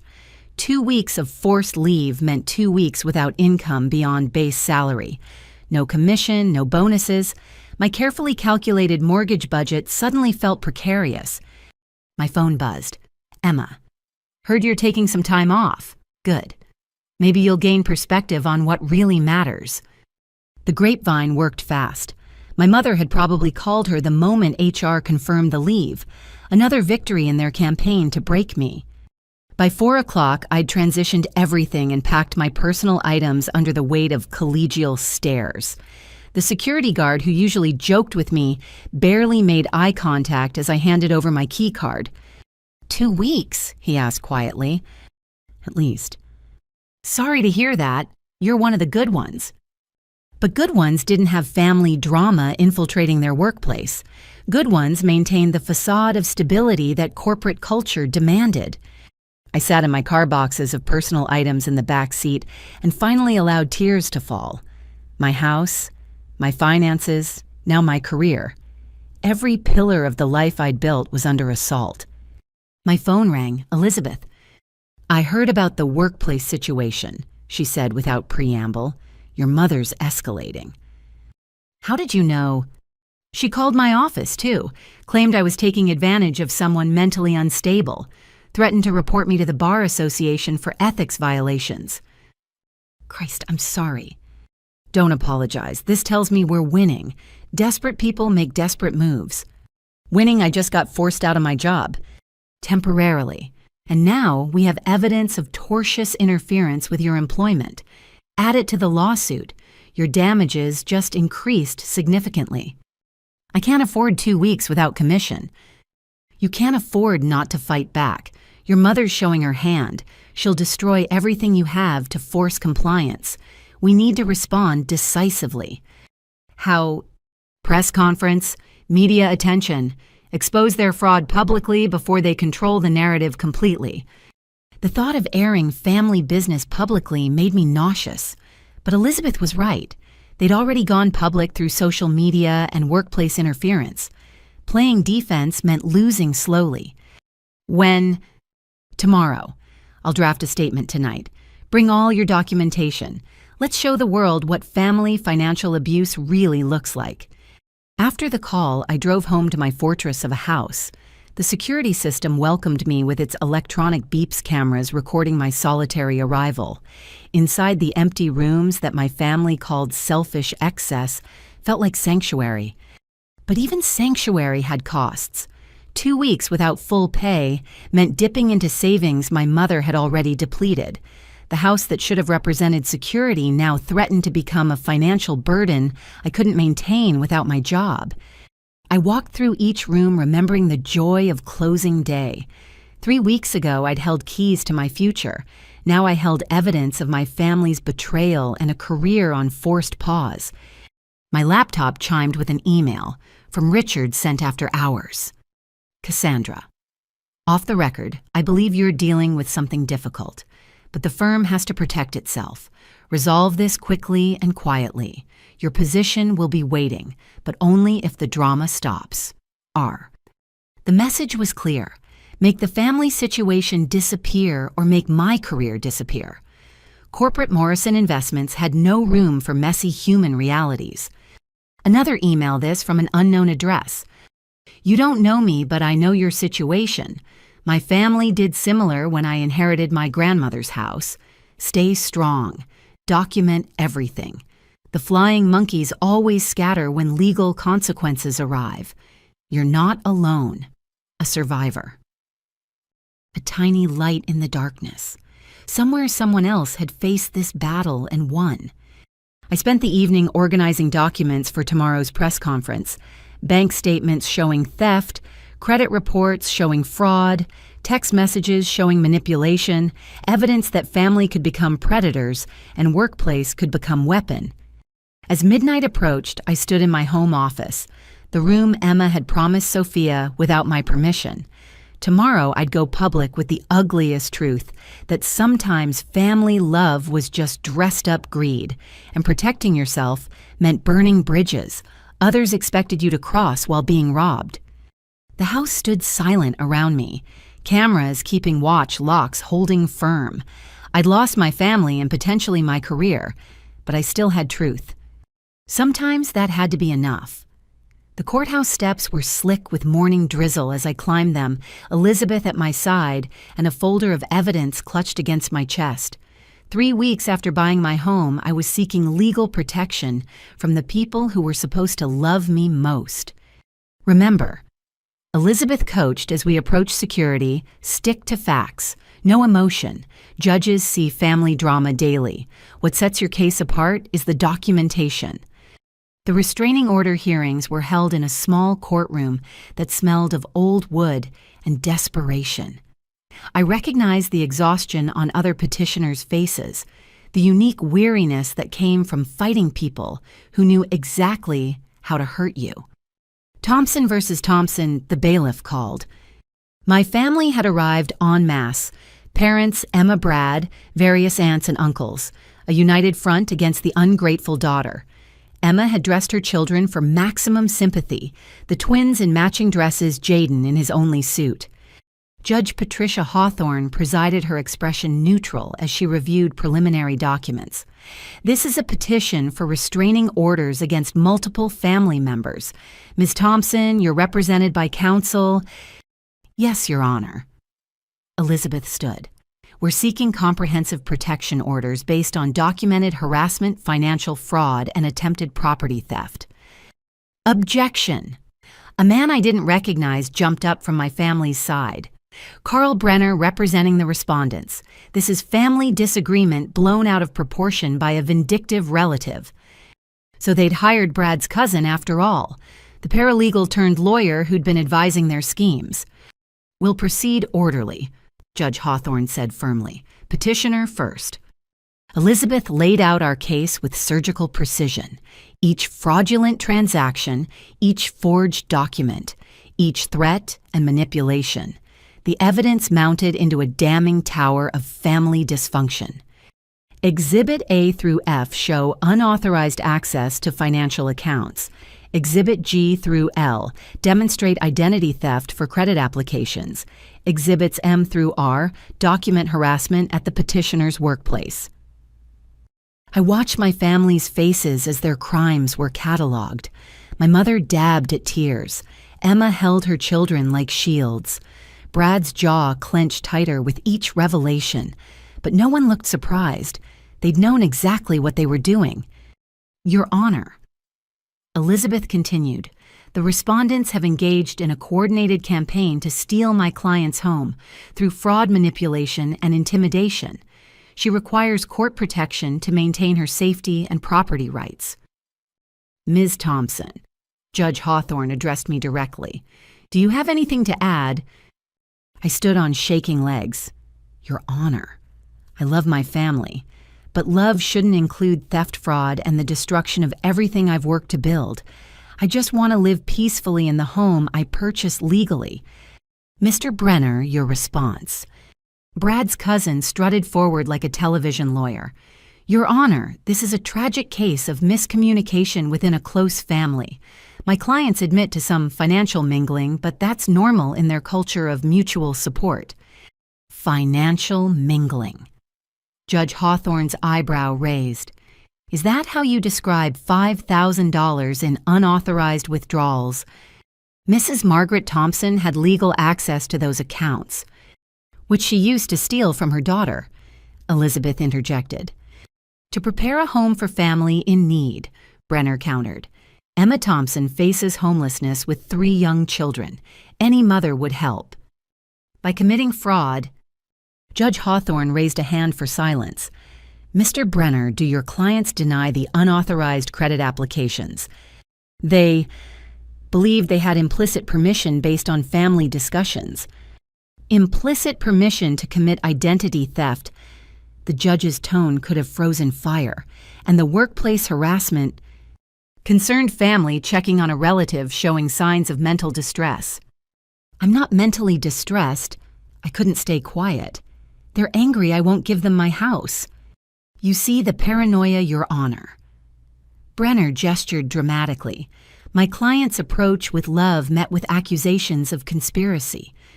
Emma stood suddenly. May I speak, Your Honor? Judge Hawthorne nodded. My sister. Emma's voice broke perfectly. Has everything. Education, career savings, and now a house big enough for multiple families. We've struggled for years. When she bought that house, we thought finally our family would help. Instead, she changed locks like we're criminals. You are criminals, I said flatly. You stole money and committed fraud. We borrowed from family savings, something we've all done during hard times. Without asking, because you would have said no. You always say no when family needs help. Judge Hawthorne's gavel ended the exchange. I've heard enough. Mrs. Emma Thompson, did you or did you not file paperwork claiming tenancy at your sister's house? Emma glanced at Brenner, who nodded slightly. We explored options based on promises made. What promises? Family promises, unspoken understanding. So no actual promises. Mr. Thompson, the judge addressed Brad, did you participate in using fraudulently obtained credit cards? Brad looked trapped. Materials were ordered for home improvements that would benefit everyone. Improvements to a home you don't own paid for with credit cards obtained through fraud. Your Honor, my father stood. May an old man speak? The judge nodded wearily. My daughter Cassandra has forgotten family values. We're not perfect, but we acted from love. The restraining orders she seeks would prevent us from reconciling, from healing this wound. The wound of grand larceny, Judge Hawthorne asked dryly. The wound of selfishness, he replied, of choosing property over people. I chose boundaries over theft, I corrected. Enough, the judge commanded. I've reviewed the evidence. The financial documentation alone warrants protection orders. The pattern of escalation concerns me greatly. Your Honor. Brenner tried again. Surely mediation would better serve. Mediation requires good faith from both parties. I see none here. Judge Hawthorne began writing. I'm granting comprehensive restraining orders against all named respondents. No contact with the petitioner. No approaching within 500 feet of her person, residence, or workplace. No third-party contact. No financial interference of any kind. Your Honor, Emma cried out. She's my sister, my children's aunt. You're destroying our family. Ma'am, your family's destruction preceded this court. The judge's voice was steel. These orders are effective immediately and will remain in force for 2 years, renewable upon petition. What about the criminal charges? My mother asked desperately. Those proceed separately through the prosecutor's office. I suggest you obtain criminal defense attorneys. The gavel fell with finality. My family erupted. Emma sobbing dramatically, Brad shouting about injustice, my parents staring at me with identical expressions of betrayal, the aunts and uncles muttering about family disgrace. Furthermore, Judge Hawthorne continued over the chaos. Any violation of these orders will result in immediate arrest and prosecution. This includes social media contact, flying monkeys, or any form of harassment. Flying monkeys? Brad asked. Sending others to contact the petitioner on your behalf, Elizabeth clarified. The judge is wise to your playbook. We were escorted out first standard procedure to prevent corridor confrontations, but I heard Emma's voice echoing behind, "This isn't over. You can't restraining order. Away blood." Outside, Portland's drizzle had become rain. Elizabeth opened an umbrella over us both. That went well, she said. Judge Hawthorne saw through their manipulation perfectly. Did it go well? I just got legal protection from my entire family. Which you needed. They would have escalated until someone got hurt, financially or physically. My phone buzzed with notifications. The family group chat I'd blocked was apparently screenshotting messages to flying monkeys who forwarded them to me. Declarations of war, promises of revenge, vows to destroy me for destroying the family. But between the vitriol, another message from Sophia. Proud of you, Aunt Cassie. Mom's wrong. You're protecting yourself, not being selfish. One voice of sanity and a chorus of dysfunction. What happens now? I asked Elizabeth. Now we wait for criminal charges. The restraining orders make any further contact illegal, which should give you peace. And my job? We document the orders, show your employer you've handled the situation legally. Most companies respect court intervention. As we reached our cars, she turned to me. You did the right thing. It doesn't feel like it now, but someday you'll look back and be grateful you stood firm.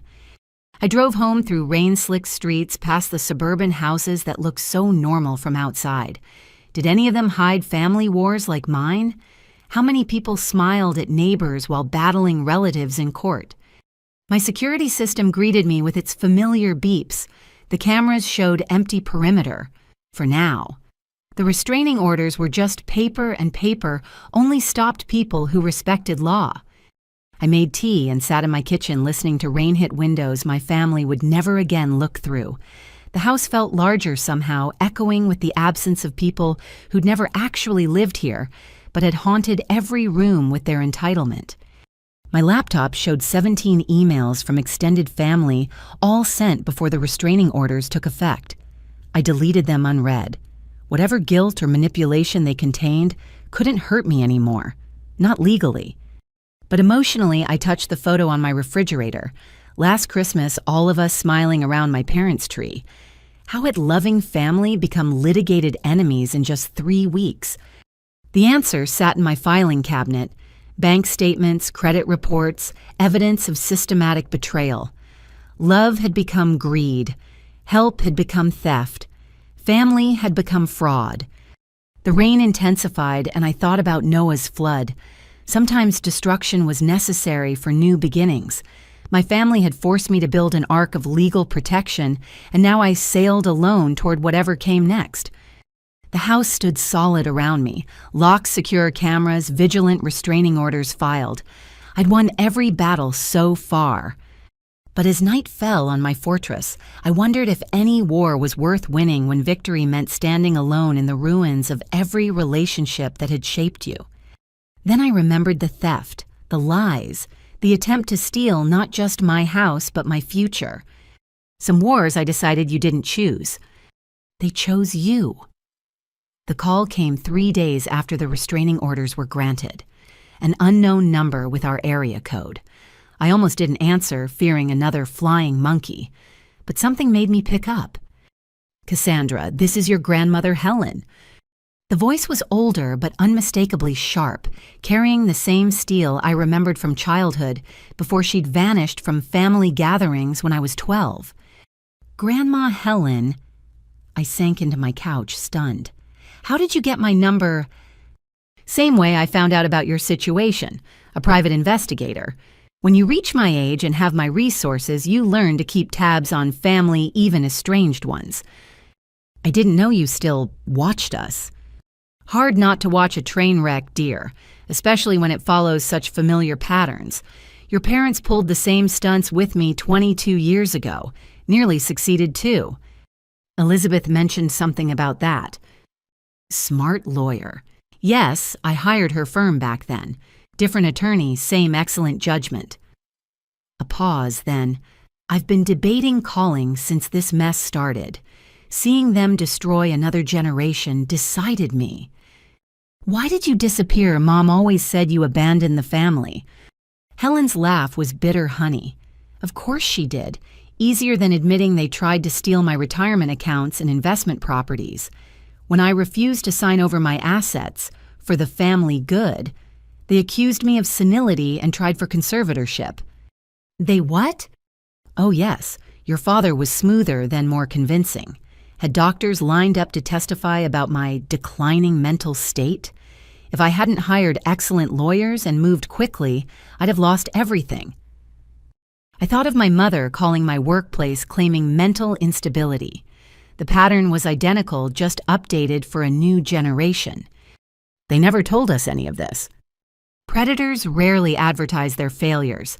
After I won the legal battles, they painted me as a selfish old woman who chose money over family. Sound familiar? Painfully familiar. I pulled a throw blanket around my shoulders, feeling suddenly cold. Is that why you stayed away, the legal battles? Partly, but mostly because I realized a hard truth. Some people see family as prey, not pack. Your parents are takers, Cassandra. Always have been. They'll consume everything you've built and call it love. Emma's the same way. Learned behavior. Though I heard through my sources she's added her own innovations. The fake tenant scheme was creative, I'll give her that. You know about everything. Good investigators are worth their fees. I know about the theft, the fraud, the workplace interference, classic escalation pattern. They start with emotional manipulation, move to financial exploitation, then scorched earth when you resist. How do you stand it being completely cut off? Helen was quiet for a moment. The first year was hell. I'd raised your father, loved him despite his flaws. Watching him try to destroy me for money broke something fundamental. But you know what I discovered? What? Peace. For the first time in decades. Blessed peace. No drama, no guilt trips, no constant demands disguised as emergencies. I could breathe without calculating the cost. But you're alone. Am I have friends who chose me, not blood obligation. I have a book club that discusses ideas, not family gossip. I have neighbors who respect boundaries. I have a life unburdened by vampires calling themselves relatives.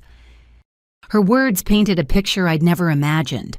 Freedom from the constant emotional labor of managing family expectations. Where do you live now? Asheville. Lovely mountain home with gardens and no forwarding address your parents can find. Would you like to visit? I'd enjoy meeting the granddaughter who inherited my spine. I'd like that. Tears pricked my eyes. I could use some family who understands. Family, she mused. Such a loaded word. Let's say I'm a genetic relative who respects your autonomy. Much healthier framework. Grandma Helen, did you keep documentation from your battles with them? My lawyer mentioned you might share it. Everything. 22 years of evidence that this is pattern, not isolated incident. Your parents have a history. Failed business schemes, bankruptcies, they hid other relatives they've targeted. Would you like copies? Please. It might help with the criminal cases. I'll courier them tomorrow. Cassandra, may I share something else? Of course. The guilt you're feeling, it's engineered. They've trained you since birth to prioritize their needs over your own. Every boundary you set feels like betrayal because they program that response. It's not real, it's conditioning. It feels real, especially when I'm alone in this house they call selfish excess. 3 bedrooms is selfish excess. I have 6 and live alone. Should I donate them to struggling families too? She chuckled. That house represents your achievement, every room earned through your labor. Don't let them reframe success as sin. Mom says family shares everything. Your mother says whatever gets her access to other people's everything. Tell me, when you were struggling in college, eating ramen and working 2 jobs, how much did family share with you? I thought back. They said struggle built character. But now your character's built, and successful, suddenly sharing is mandatory, convenient philosophy. Emma threw that in my face, said I had help, her old car, occasional groceries. Token gestures that cost them little but created infinite obligation. Classic manipulation. Real help doesn't come with lifetime interest rates. We talked for an hour, her voice growing warmer as we moved from trauma to normal conversation. She asked about my work, my interests, my life beyond family drama. No one had done that in weeks. Every conversation had become about the house, the conflict, the choosing of sides. I should go, she finally said. But Cassandra, you're going to survive this. Better than survive. You're going to thrive. And someday you'll look back and be grateful they showed their true colors before they could do worse damage. Worse than this. Oh dear, this is just money and property. I've seen families destroy souls. You got out with yours intact. After we hung up, I sat in the gathering dusk, processing her words. Somewhere in North Carolina, a grandmother I'd been told abandoned us was living her best life free from the parasites who'd tried to drain her dry. My phone buzzed with an email from the prosecutor's office. Criminal charges were moving forward. Fraud, identity theft, and grand larceny for my mother. Conspiracy charges for the others. Trial dates would be set soon. The irony wasn't lost on me. The family who preached togetherness had scattered the moment legal consequences arrived. No unity in criminal defense. Every person for themselves when prison became possible. I walked through my house, seeing it differently after Helen's words. Not selfish excess, but appropriate reward. Not empty rooms, but peaceful spaces. Not isolation, but insulation from those who'd proven themselves unsafe. My security system beeped. Motion at the front door. Camera showed a delivery driver leaving a package. Inside, I found a bottle of champagne and a card. To new beginnings and old wisdom, your grandmother who chooses you. H. The champagne was excellent, probably expensive. I poured a glass and toasted the empty room. To Helen, who'd fought this battle before me. To Sophia, who'd chosen truth over family loyalty. To Elizabeth, who'd provided legal weapons for a war I'd never wanted. And to myself, for buying a house, for changing locks, for saying no, for breaking the pattern before it broke me. The champagne bubbled like hope. Somewhere my family was raging about restraining orders and criminal charges.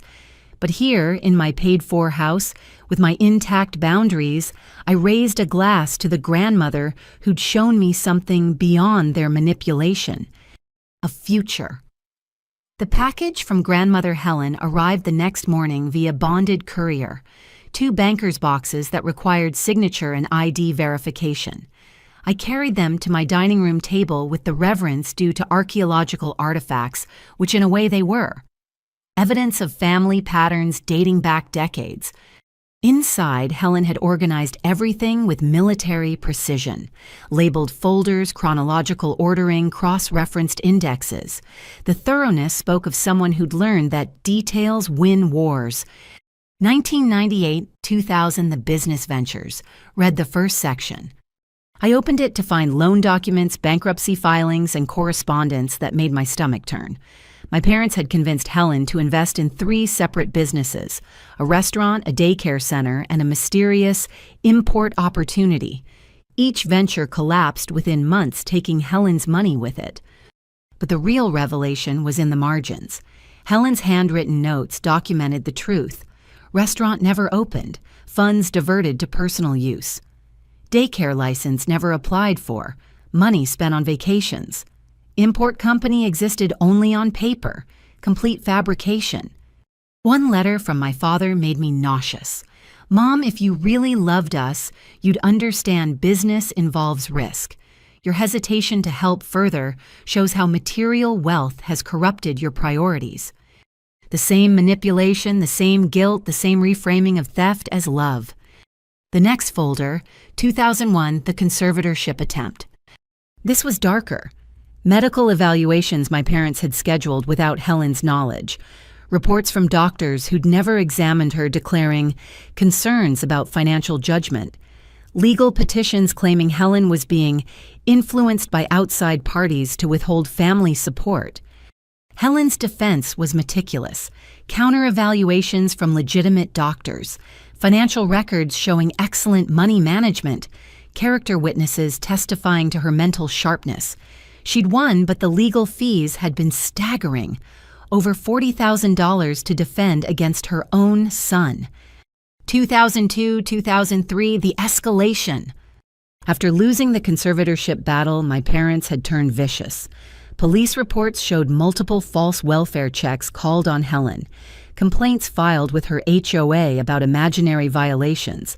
Her employer contacted with concerns about her stability. The parallels to my situation were eerie. Different decades, same playbook. I photographed everything, uploading files to secured cloud storage. Elizabeth would want originals, but I needed my own copies.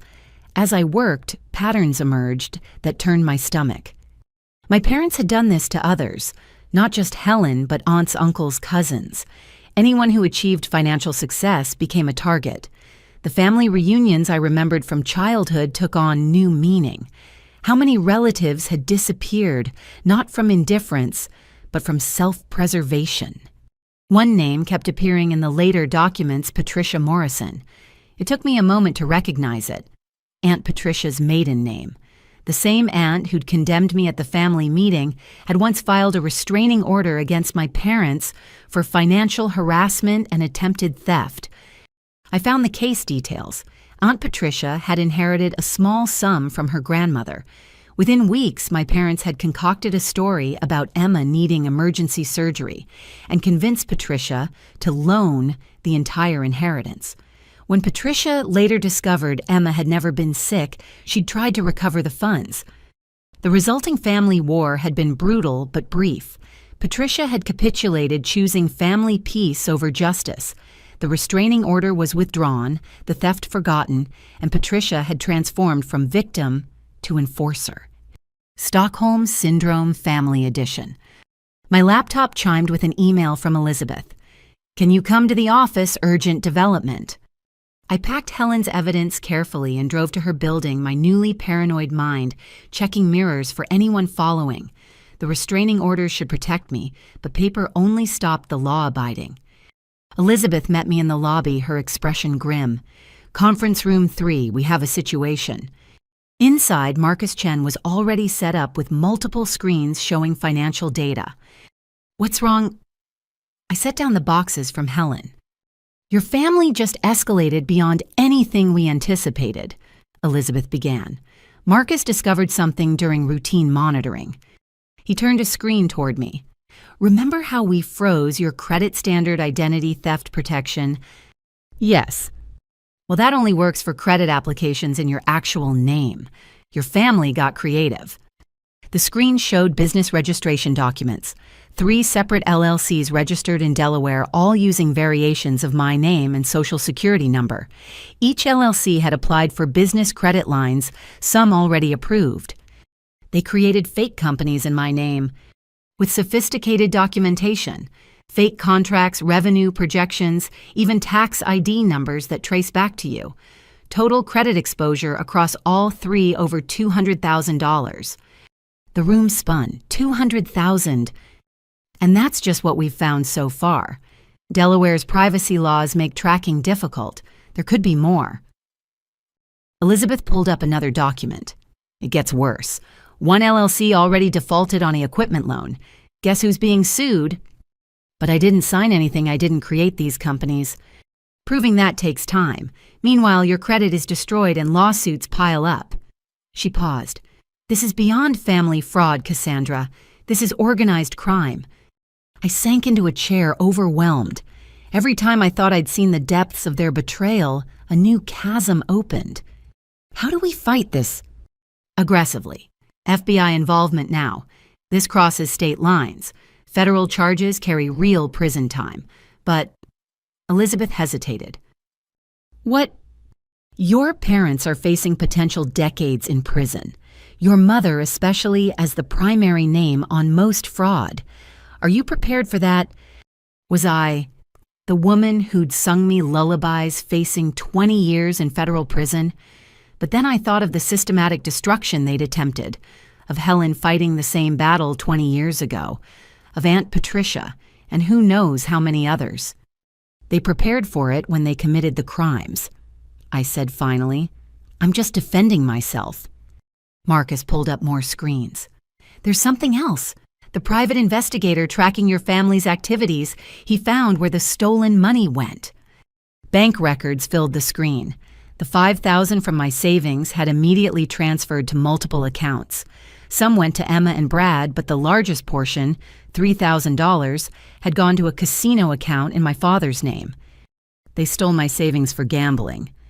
"Your father has markers at 3 casinos, owes over $50,000. The house scheme wasn't just about Emma, it was about their own debts." Each revelation felt like another death. The parents I'd thought were misguided were actually desperate gamblers willing to destroy their daughter for casino money. "The evidence from your grandmother," Elizabeth gestured to my boxes, "documents everything. They've been doing this for decades." We spent 3 hours reviewing Helen's files, building a RICO case that showed clear patterns of organized fraud. By the time we finished, the conference table looked like a crime scene photo. Evidence of financial murder spread across its surface. "With this," Elizabeth said finally, "we can destroy them. Completely.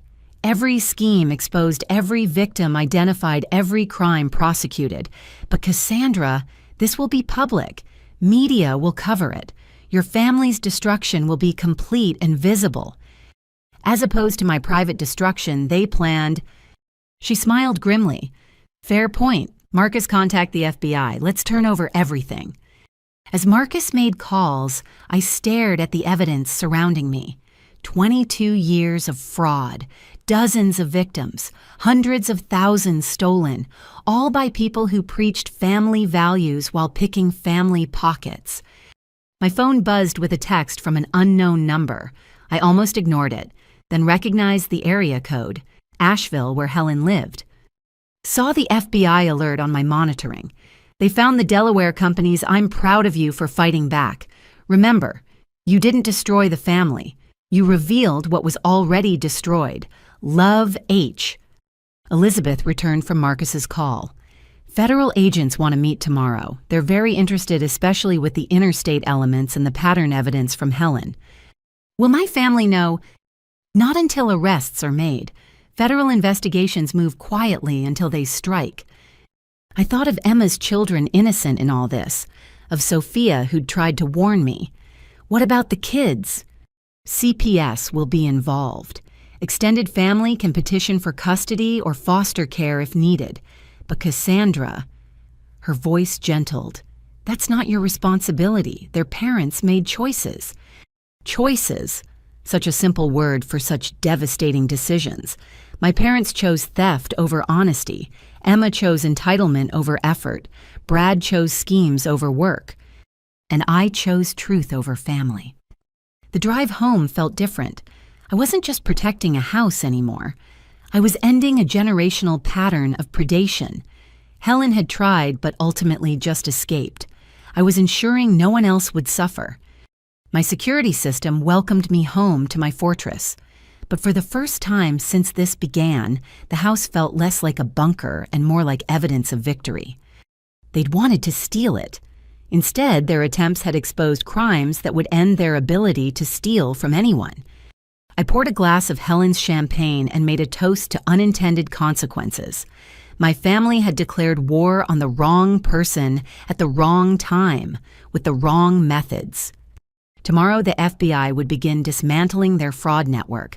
But tonight, I sat surrounded by evidence of their lifetime of crimes, grateful for a grandmother who documented everything and a lawyer who'd known exactly how to use it. The house was mine. The evidence was damning. And the family who'd tried to destroy me had only destroyed themselves. Poetic justice delivered with federal authority. The FBI raid happened at dawn 3 days later. I knew because Agent Sarah Chen called me at 6:15, her voice professionally neutral. Ms. Thompson, we're executing the warrants now, simultaneous raids at 4 locations. Are you somewhere safe? I'm home, they can't come here, restraining orders. Good. Stay inside, doors locked. People do desperate things when cornered. I made coffee with shaking hands, watching news alerts pop up on my phone. Federal agents raid multiple homes in fraud investigation. No names yet, but I knew my family was waking to battering rams and Miranda rights. By 9, my lawyer called. They got everyone. Your parents, Emma, Brad, even some extended family members we didn't know were involved. It's bigger than we thought, Cassandra. How much bigger? The FBI found 12 more victims over 30 years. Your family ran a cottage industry of fraud. Helen's evidence broke it wide open. I felt numb, vindicated but empty. The family I'd loved had never existed, just predators wearing familiar faces. There's more, Elizabeth continued. Your family's lawyer, Brad's cousin. He's been disbarred pending investigation. Turns out he knew about the fraud and facilitated it. He's facing charges, too. Jesus! The federal prosecutor wants to meet with you tomorrow. You're their star witness, but there's something else. Your family wants to meet. Today. Their lawyer, a real one this time, reached out. They're offering full restitution in exchange for you advocating for leniency.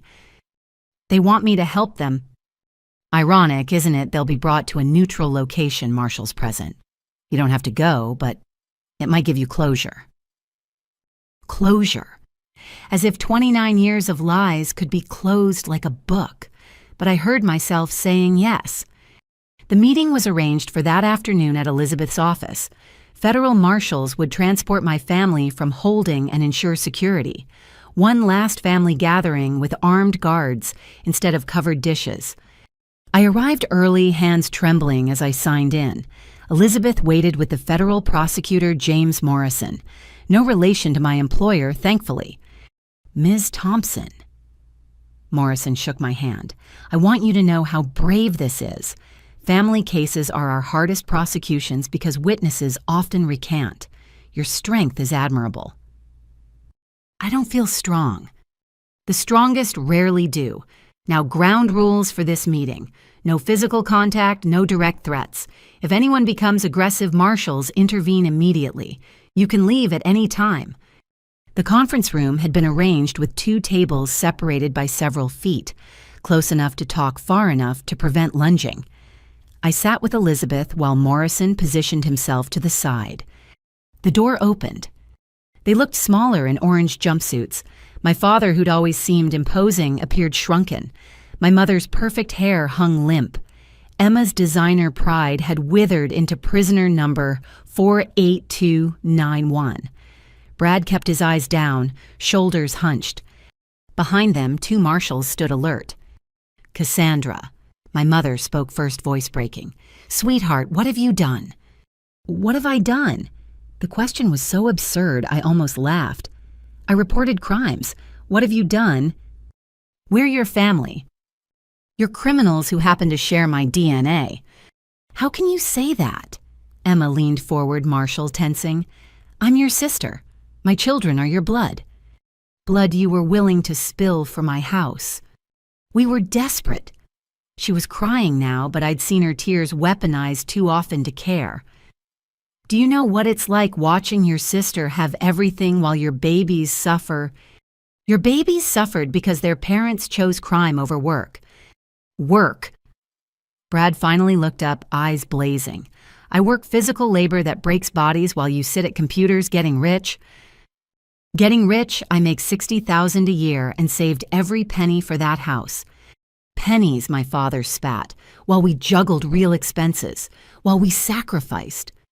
Sacrificed you stole from Grandma Helen, from Aunt Patricia, from dozens of people who trusted you. We borrowed during hard times. You ran fraud schemes for 30 years. I pulled out Helen's documents, slamming them on the table. Restaurant that never opened, daycare that was fantasy import business that existed only to steal money. That's not borrowing. That's professional theft. Silence. For the first time, faced with evidence of their decades of crime, they had no manipulation ready. You want to know what I've done? I continued. I've ended it. No more victims. No more borrowing that's never repaid. No more family members disappearing when they realize what you are. What we are. My mother's voice turned venomous.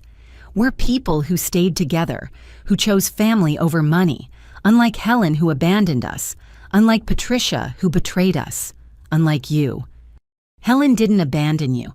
She escaped. Patricia didn't betray you. She tried to protect herself before you broke her down. And me, I'm just the first one strong enough to hold you accountable. Accountable. My father laughed bitterly. Your mother faces 20 years. I face 15. Emma and Brad 10 each.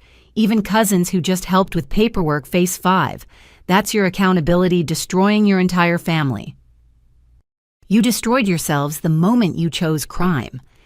We chose survival. By stealing from your own mother, by defrauding your daughter, by running credit scams on anyone who achieved success.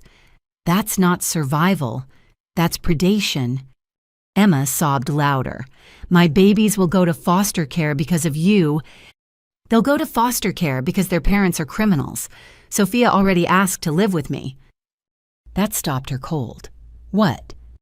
Your 13-year-old daughter has been documenting your crimes for months. She's been secretly recording your planning sessions, your fraud discussions, your manipulation tactics. She's testifying for the prosecution. The blood drained from Emma's face. You turned my daughter against me. You turned your daughter against you by making her witness to fraud. She came to me because she was tired of watching her parents scheme instead of work. You poisoned her mind. I offered her truth, something foreign in your household. Brad lunged up Marshall, immediately restraining him. You self-righteous bitch, you've destroyed everything. Sit down, the Marshal commanded, hand on his weapon. Morrison spoke for the first time. Mr. Thompson, control yourself, or this meeting ends. Brad sat, but his rage filled the room. You want truth, Cassie. Here's truth. We targeted you because you were always separate, always thought you were better. Too good for family gatherings, too important with your college degree and office job. I went to every gathering until I realized they were hunting grounds. You didn't target me because I was separate. You targeted me because I had something to steal. Same thing, Emma said quietly. Having more than family means you're already separate, already choosing things over people. No. I stood done with their twisted logic. Having more than family means I worked while you schemed, saved while you spent, built while you destroyed. You didn't target me for being separate. You hated me for succeeding honestly. Honestly? My mother laughed harsh and broken. You think your corporate job is honest, moving numbers around for rich people? At least we kept money in the family. You kept money you stole. That's not family. That's a crime syndicate. Which you've destroyed, my father said flatly. Generations of mutual support ended because you wanted a house to yourself. Mutual support. Name one time you supported me without expecting lifetime repayment. One time you gave without calculating returns. One time you helped without hidden costs. Silence again, because there were no such times. Every gesture had been a loan with infinite interest. We're done here, I told Morrison. They're not sorry for their crimes, only for getting caught. Wait, Emma cried. What about my children? What about them? They need family. They need you. They need parents who aren't criminals. I'll petition for custody of Sophia if she wants. The twins can go to Brad's sister in Oregon, the one you haven't stolen from yet. You planned this. My mother's voice was deadly quiet. You bought that house knowing we'd need it. You set us up. I bought that house for me. You set yourselves up with 30 years of crime. I gathered my documents, Elizabeth beside me. At the door, I turned back one last time. 4 people in orange, 4 predators defanged. You want to know the real tragedy? I would have helped if you'd asked honestly. If you'd shown real need instead of manufactured crisis. If you'd treated me like family instead of a resource. But you couldn't, because taking is all you know. We love you, my mother called out. No, you loved what you could take from me. There's a difference. I left them there, marshals preparing to transport them back to holding. In the elevator, Elizabeth squeezed my shoulder. That was brutal. That was necessary. Did you see no remorse? No recognition? They still think they're victims. Criminals usually do. The prosecutor says with Helen's evidence and the FBI findings, plea deals are unlikely. They're facing maximum sentences. Good. But it wasn't good. It was necessary, like cauterizing a wound. The family I'd grown up loving was gone, replaced by the criminals they'd always been. The confrontation had shown me the truth. They weren't capable of change, only of finding new victims. Outside, Portland's sun broke through clouds. I stood on sidewalk where 3 weeks ago I'd climbed these same steps, seeking protection from people who should have protected me. My phone buzzed. Sophia FBI agents came to school, gave them all my recordings. Mom's gonna hate me forever, isn't she? I typed back, she'll hate that you chose truth over crime. That's her failure, not yours. Proud of you.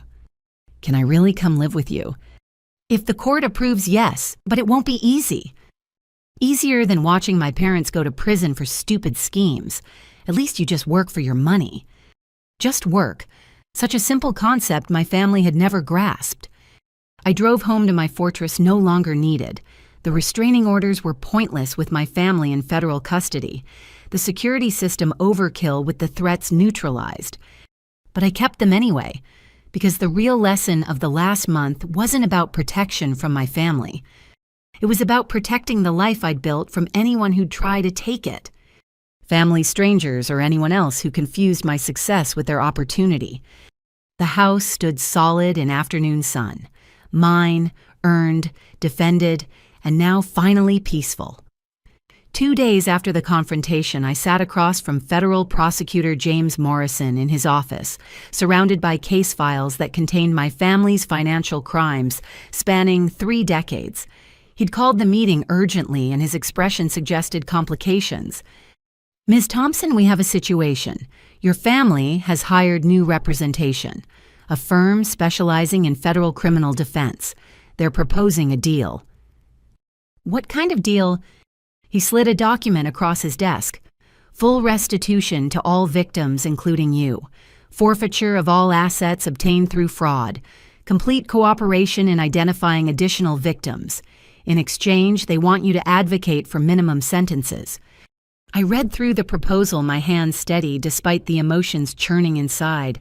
The restitution numbers were staggering. Over $500,000 to be divided among victims. Where would this money come from? They claim to be broke. That's the interesting part. Turns out your parents have hidden assets. Offshore accounts, properties in other states under shell companies, even a substantial life insurance policy they've been paying into for years. The FBI's forensic accountants found it all. They had money this entire time. Approximately $800,000 in various forms. They've been crying poverty while sitting on a fortune built from their schemes. The betrayal deepened. Every time they'd begged for help, claimed desperation painted themselves as struggling, all while hoarding stolen wealth.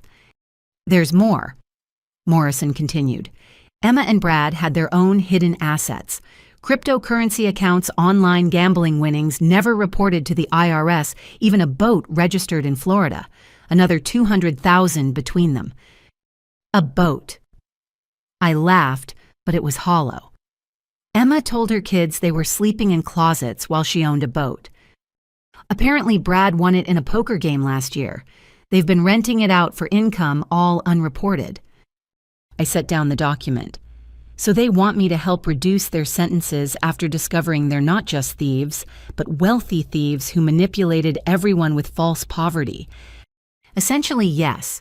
But here's why I called you in. The victims fund they're proposing would recover money for people who never knew they were defrauded.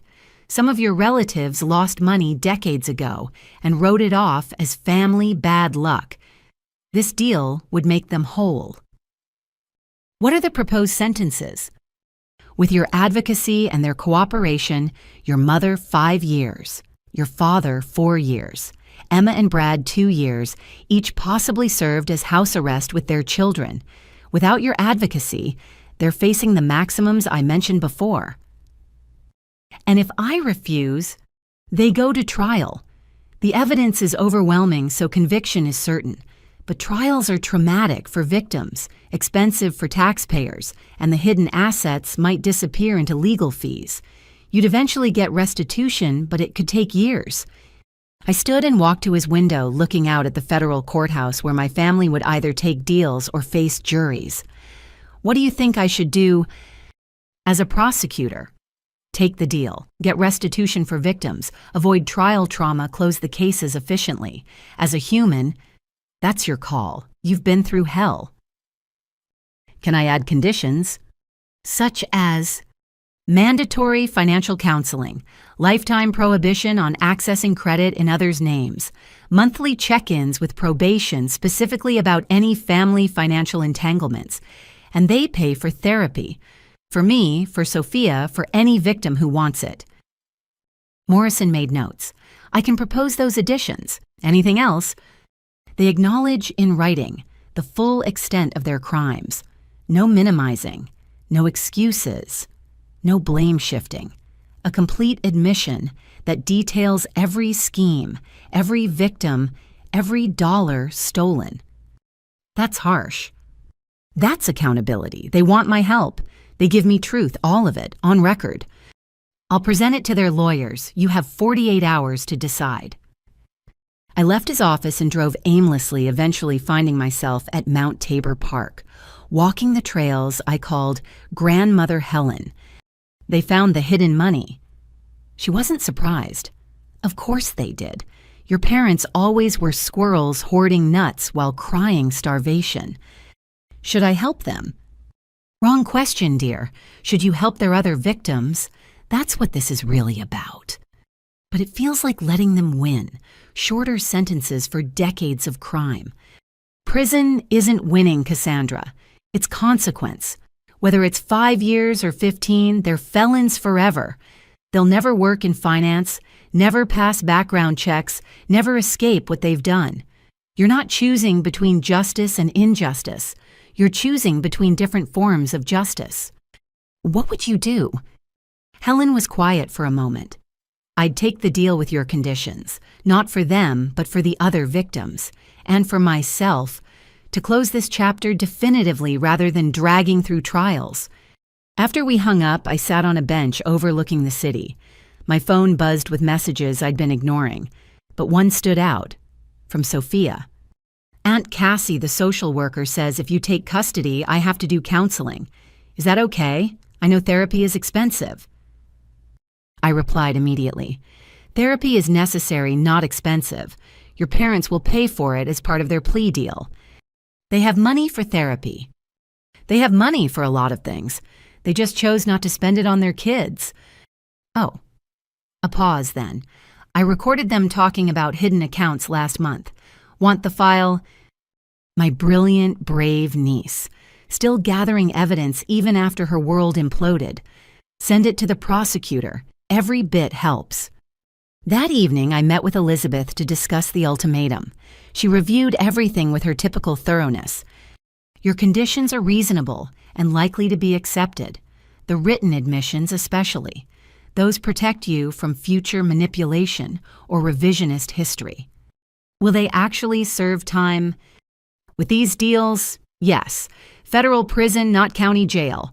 Your parents will likely go to minimum security, but it's still prison.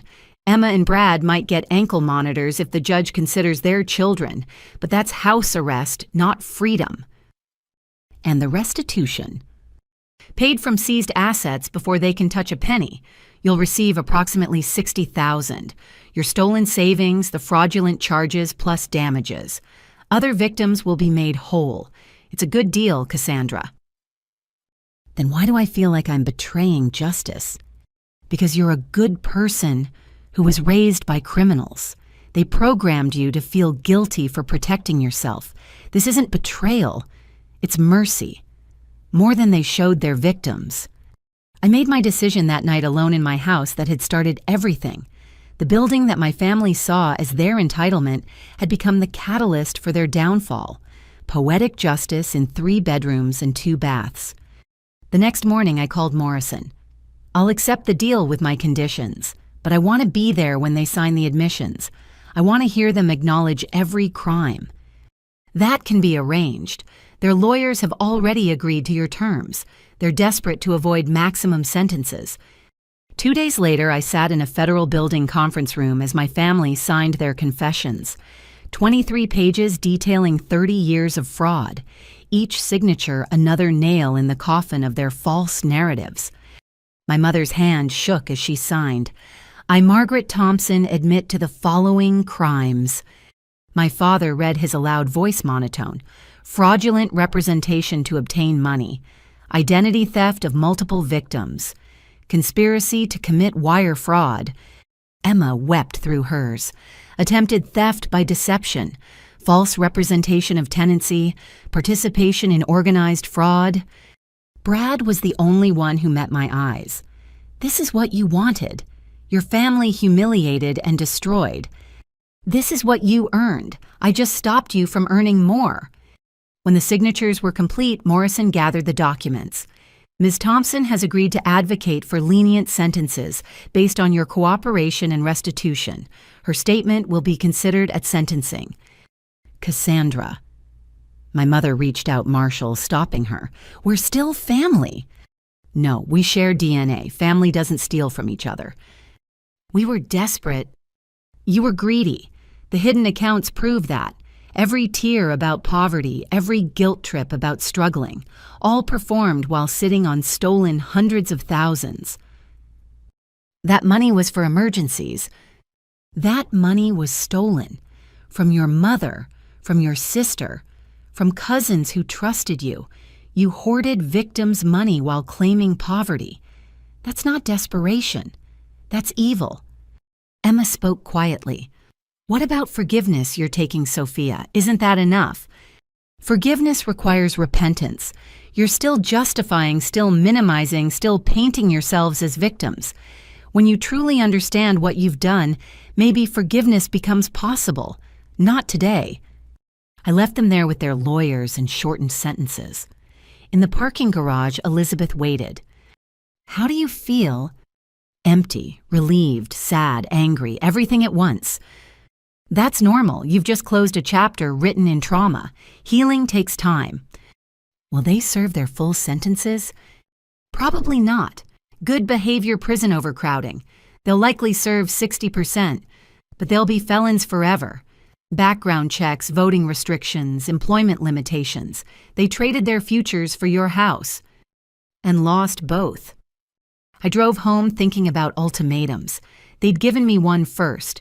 Surrender your house or lose your family. I'd countered with my own. Admit your crimes or face maximum consequences. In the end, we'd both followed through.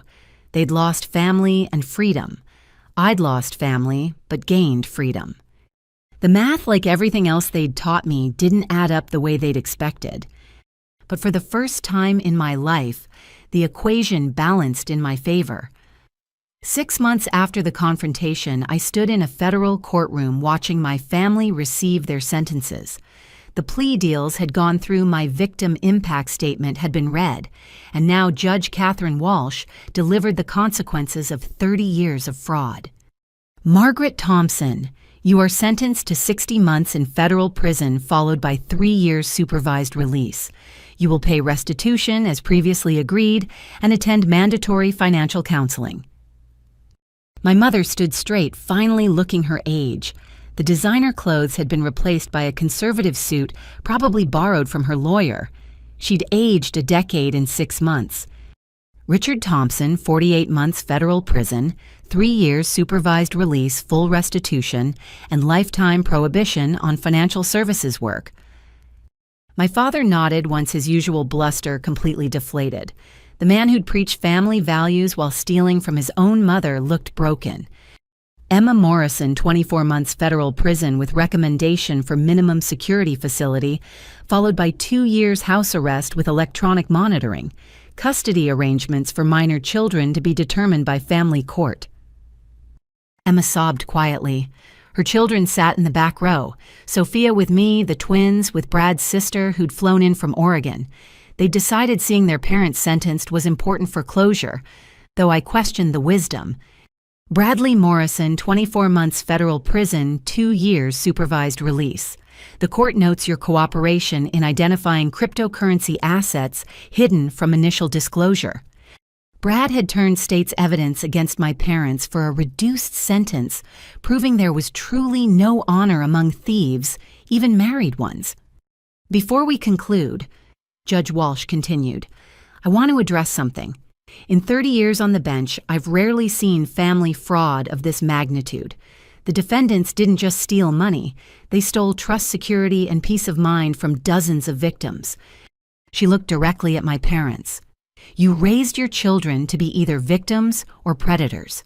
That Ms. Cassandra Thompson broke this cycle shows remarkable strength. That Ms. Sophia Morrison chose truth over family loyalty at 13 shows the pattern can end. The court orders immediate remand to custody. Sentences begin today. The marshals moved forward. My mother turned, searching for me in the gallery. Our eyes met across the courtroom. 30 years of complicated love reduced to this moment. I'm sorry, she mouthed. I nodded once. Not forgiveness, just acknowledgement. She'd finally apologized without qualifiers or manipulation. Too late to matter, but something. They were led away in chains and I felt nothing. The crushing grief I'd expected didn't come, just empty resolution like finishing a difficult book. Outside the courthouse, Portland's December rain felt cleansing. Sophia stood beside me, nearly as tall as me now, holding her younger sister's hands. "Is it over?" Mia asked, 7 years old and confused by everything.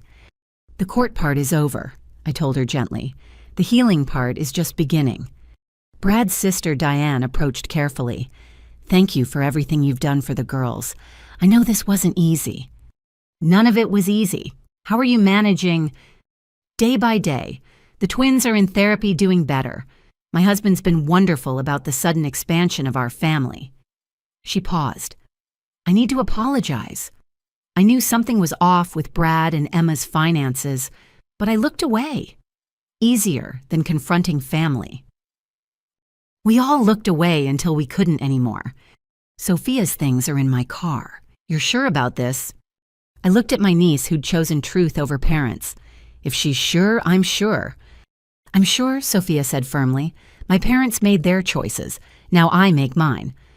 We transferred boxes and bags to my car, the possessions of a 13-year-old life disrupted. The twins hugged their sister goodbye promises to video chat daily, to visit monthly, to stay sisters, despite separation. Elizabeth met us at my house, Sophia's house now too. We'd spent weeks preparing converting my office to a teenager's bedroom, enrolling her in the local school, setting up counseling.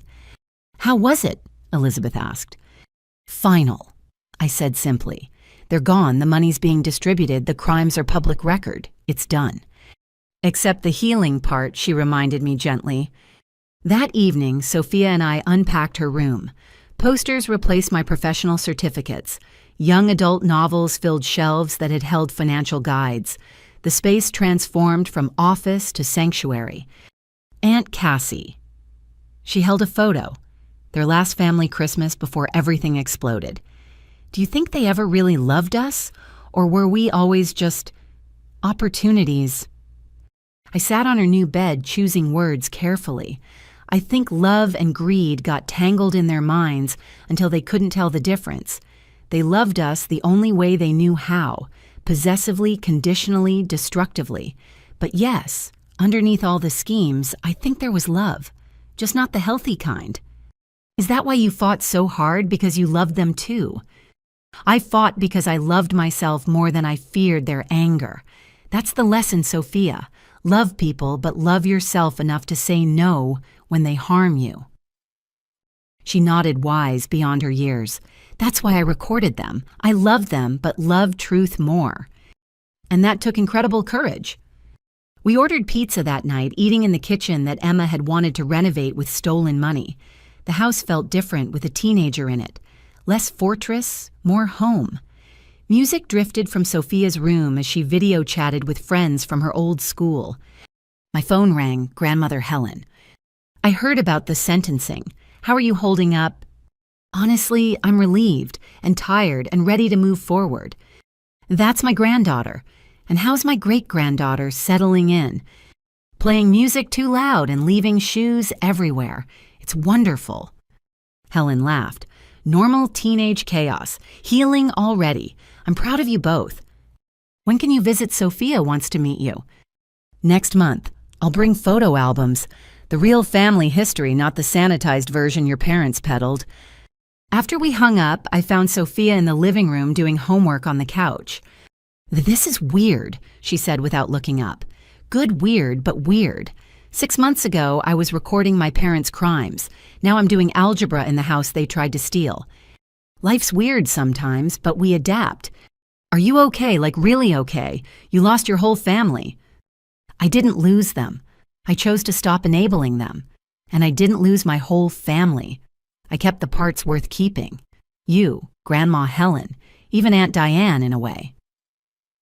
"And the house," she added with a small smile.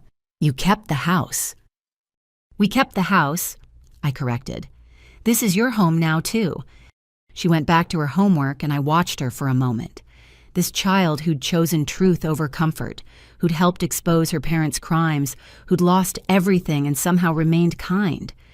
The house that had started as my solitary achievement had become something else, a refuge for family members brave enough to break cycles, First me, now Sophia, maybe others eventually.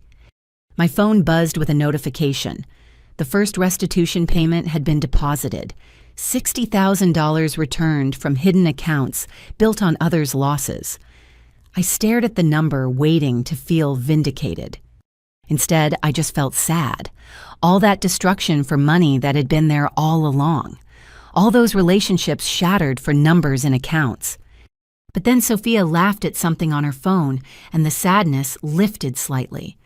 Life was continuing. Healing was happening. The cycle was broken. I closed my banking app and opened the family calendar instead. Therapy appointments, school events, Grandma Helen's visit, a new kind of family scheduling, replacing the old chaos of emergency loans and guilt trips. "Hey, Aunt Cassie," Sophia called from the living room. "Can we paint my room this weekend? Maybe that teal color you mentioned." "Of course, we'll get supplies tomorrow." "Cool. And maybe we can finally use that guest room I invited Grandma Helen to stay with us instead of a hotel." "That sounds perfect." And it did. The house I'd bought for solitary peace becoming a multi-generational home, but on my terms with chosen family, built on truth instead of manipulation. The criminals were in prison. The victims were getting restitution. The teenager was doing homework. The aunt was planning painting projects. It wasn't the family I'd grown up with, but it was the family I'd chosen. And that made all the difference. 1 year after buying my house, I stood in the backyard watching Sophia and her friends set up for her 14th birthday party. String lights twinkled in the trees I'd planted myself, and the sound of teenage laughter filled spaces that had once echoed with anger and betrayal. "Need help with those?" I called, seeing them struggle with a banner. "We got it, Aunt Cassie," Sophia called back, then whispered something that made her friends giggle. Normal teenage secrets, the kind that didn't involve recording fraud or choosing between parents and truth. "She's thriving," a voice said beside me. Grandmother Helen had arrived early, as was her habit now during her monthly visits. At 93, she moved carefully, but with purpose, her eyes sharp as ever. "She really is. Honor roll debate team even trying out for soccer next season." "And you thriving?" I considered the question. My job had welcomed me back after the forced leave, my reputation actually enhanced by how I'd handled the family crisis. Morrison Investments appreciated employees who could weather storms professionally. I'd even been promoted, senior analyst now with a team of my own. "I'm peaceful," I said finally. "Is that the same as thriving?" Sometimes peace is the greatest success, dear, especially after war. We went inside where the kitchen smelled of homemade lasagna, Sophia's choice for birthday dinner. She'd learned to cook over the past year, finding comfort in creating nurturing meals so different from the chaos she'd known. Mail came. Sophia handed me a stack, then paused. "There's one from the federal prison." My stomach tightened. Letters from my parents arrived monthly, all following the same pattern. Updates on their prison life, mentions of counseling insights, carefully worded attempts at reconciliation. I read them, but hadn't responded yet. "Want me to put it in your office?" Sophia asked gently. She knew the letters affected me, though I tried to hide it. "No, I'll look at it later. Today's about you." The doorbell rang, and soon the house filled with teenagers. Sophia's new friends mixed with cousins from Brad's side. Diane had kept her promise about maintaining connections. Even the twins were there, driven up for their sister's special day. I watched from the kitchen as Sophia opened presents, her face bright with the uncomplicated joy that had been impossible a year ago. She'd adapted remarkably, throwing herself into school and friendships with the determination of someone who'd learned life could change instantly. "Cassie," Diane appeared at my elbow. "Can we talk for a minute?" We stepped onto the front porch, away from teenage chaos. "I wanted to thank you again," she began. "The twins are doing so well, and it's because Sophia blazed the trail. Knowing their sister is thriving gives them hope." "How are they handling the prison visits?"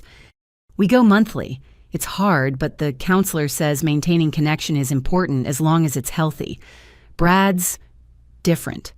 Prison and losing everything humbled him. He's taking accountability. And Emma. Diane's face tightened. Less so. She still sees herself as a victim of circumstances, but she's trying especially for the girls. Maybe that's enough for now. Maybe. She paused. The twins want to spend part of summer here, if that's okay. Sophia mentioned you might be taking a vacation together. We're thinking about it. Sophia's never seen the ocean properly. She's lucky to have you. We're lucky to have each other. As evening fell and parents collected teenagers, I found myself alone with Sophia and Helen in the living room. The detritus of a successful party surrounded us. Empty pizza boxes scattered wrapping paper, the banner now drooping slightly. "Good birthday," I asked. "The best," Sophia said firmly. "Last year I didn't even have a party. Mom said we couldn't afford it, but now I know they had money hidden away. This year, this was real." "Everything here is real," Helen said. "Real love, real support, real boundaries. That's what makes it home."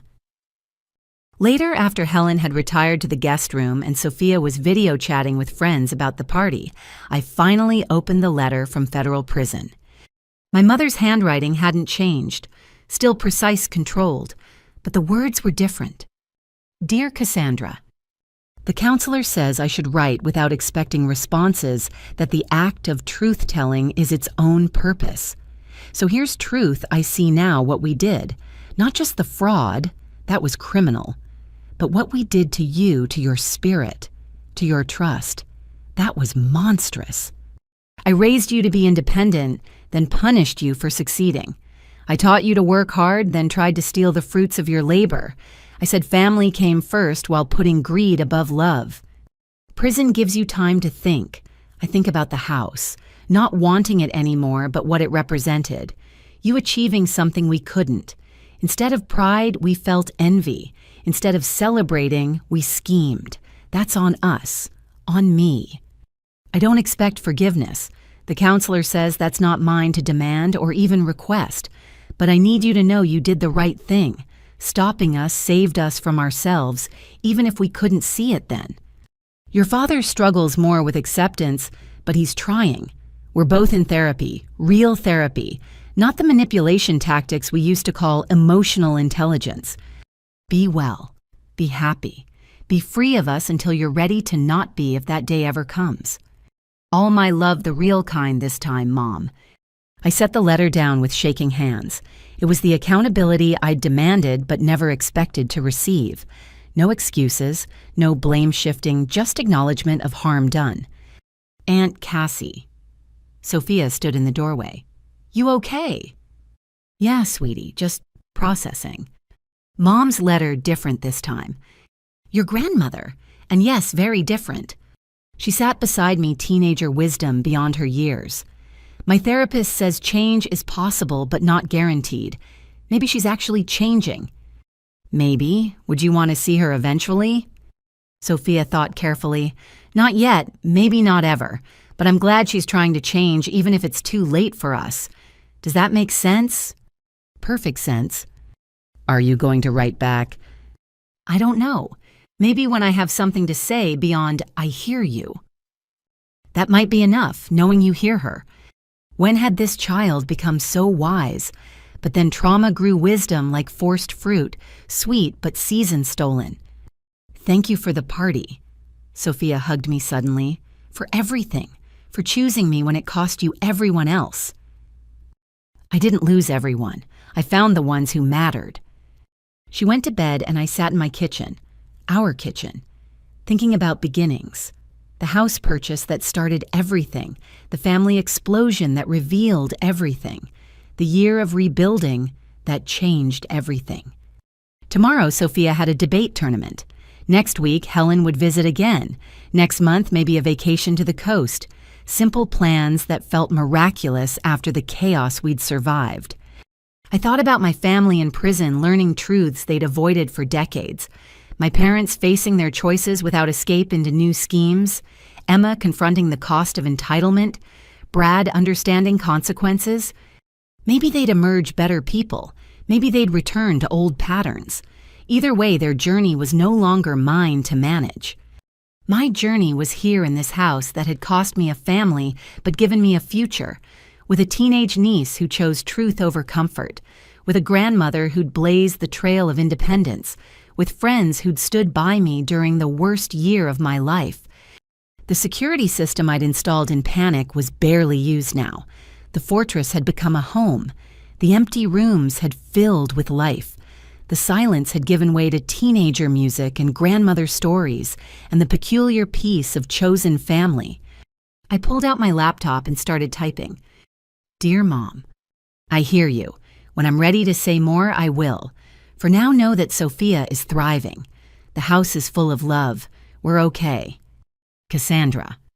Short, honest, bounded, like all healthy communication should be. As midnight approached on this anniversary of sorts, I walked through my house one more time. The living room where Emma had demanded entry, the kitchen where I'd discovered fraud, the office, now Sophia's sanctuary, the guest room where Helen stayed, bringing wisdom and perspective. Every room held memories of battle and recovery, but more importantly, every room held promise of futures, unencumbered by the past. My phone buzzed with a text from a number I didn't recognize. Hi, this is Amy from your mom's counseling group. She doesn't know I'm reaching out. I just wanted to say your story gives us hope. Those of us trying to break family cycles of abuse, financial, emotional, all of it. Thank you for being strong enough to say no. You saved more than yourself.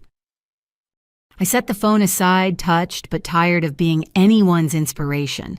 I'd just been trying to keep a house, not start a movement. But maybe that's how all movements began. One person saying no, one boundary held despite the cost, one cycle broken for the next generation. I locked the doors. Regular locks, now the extreme security no longer needed. The house settled around me with familiar creaks and sighs, home sounds, safe sounds, earned sounds. 1 year ago, I'd bought a house in secret thinking I was just securing shelter. Instead, I'd started a revolution. Quiet, personal, but revolution nonetheless. And tomorrow it would continue. With birthday thank you notes and debate tournaments and teenage noise and grandmother visits and all the beautiful mundane moments of a life reclaimed. The family who'd tried to steal my house had given me something priceless instead. The knowledge that I could survive anything, choose family wisely, and build a life worth defending. In that gift, wrapped in pain but tied with truth, I found my new beginning. What would you do if your family felt entitled to everything you'd worked for? Have you ever had to choose between keeping the peace and protecting what's rightfully yours? I'd love to hear your thoughts in the comments below. If this story resonated with you, please consider giving it a like and subscribing to the channel. Your support helps me share more stories of people standing up for themselves against family manipulation. And if you know someone who might need to hear that it's okay to set boundaries with toxic family members, please share this video with them. Thank you for listening to my journey. Remember, sometimes the family we choose is stronger than the family we're born into. Stay strong, trust your instincts, and never apologize for protecting what you've rightfully earned. Until next time, take care of yourselves.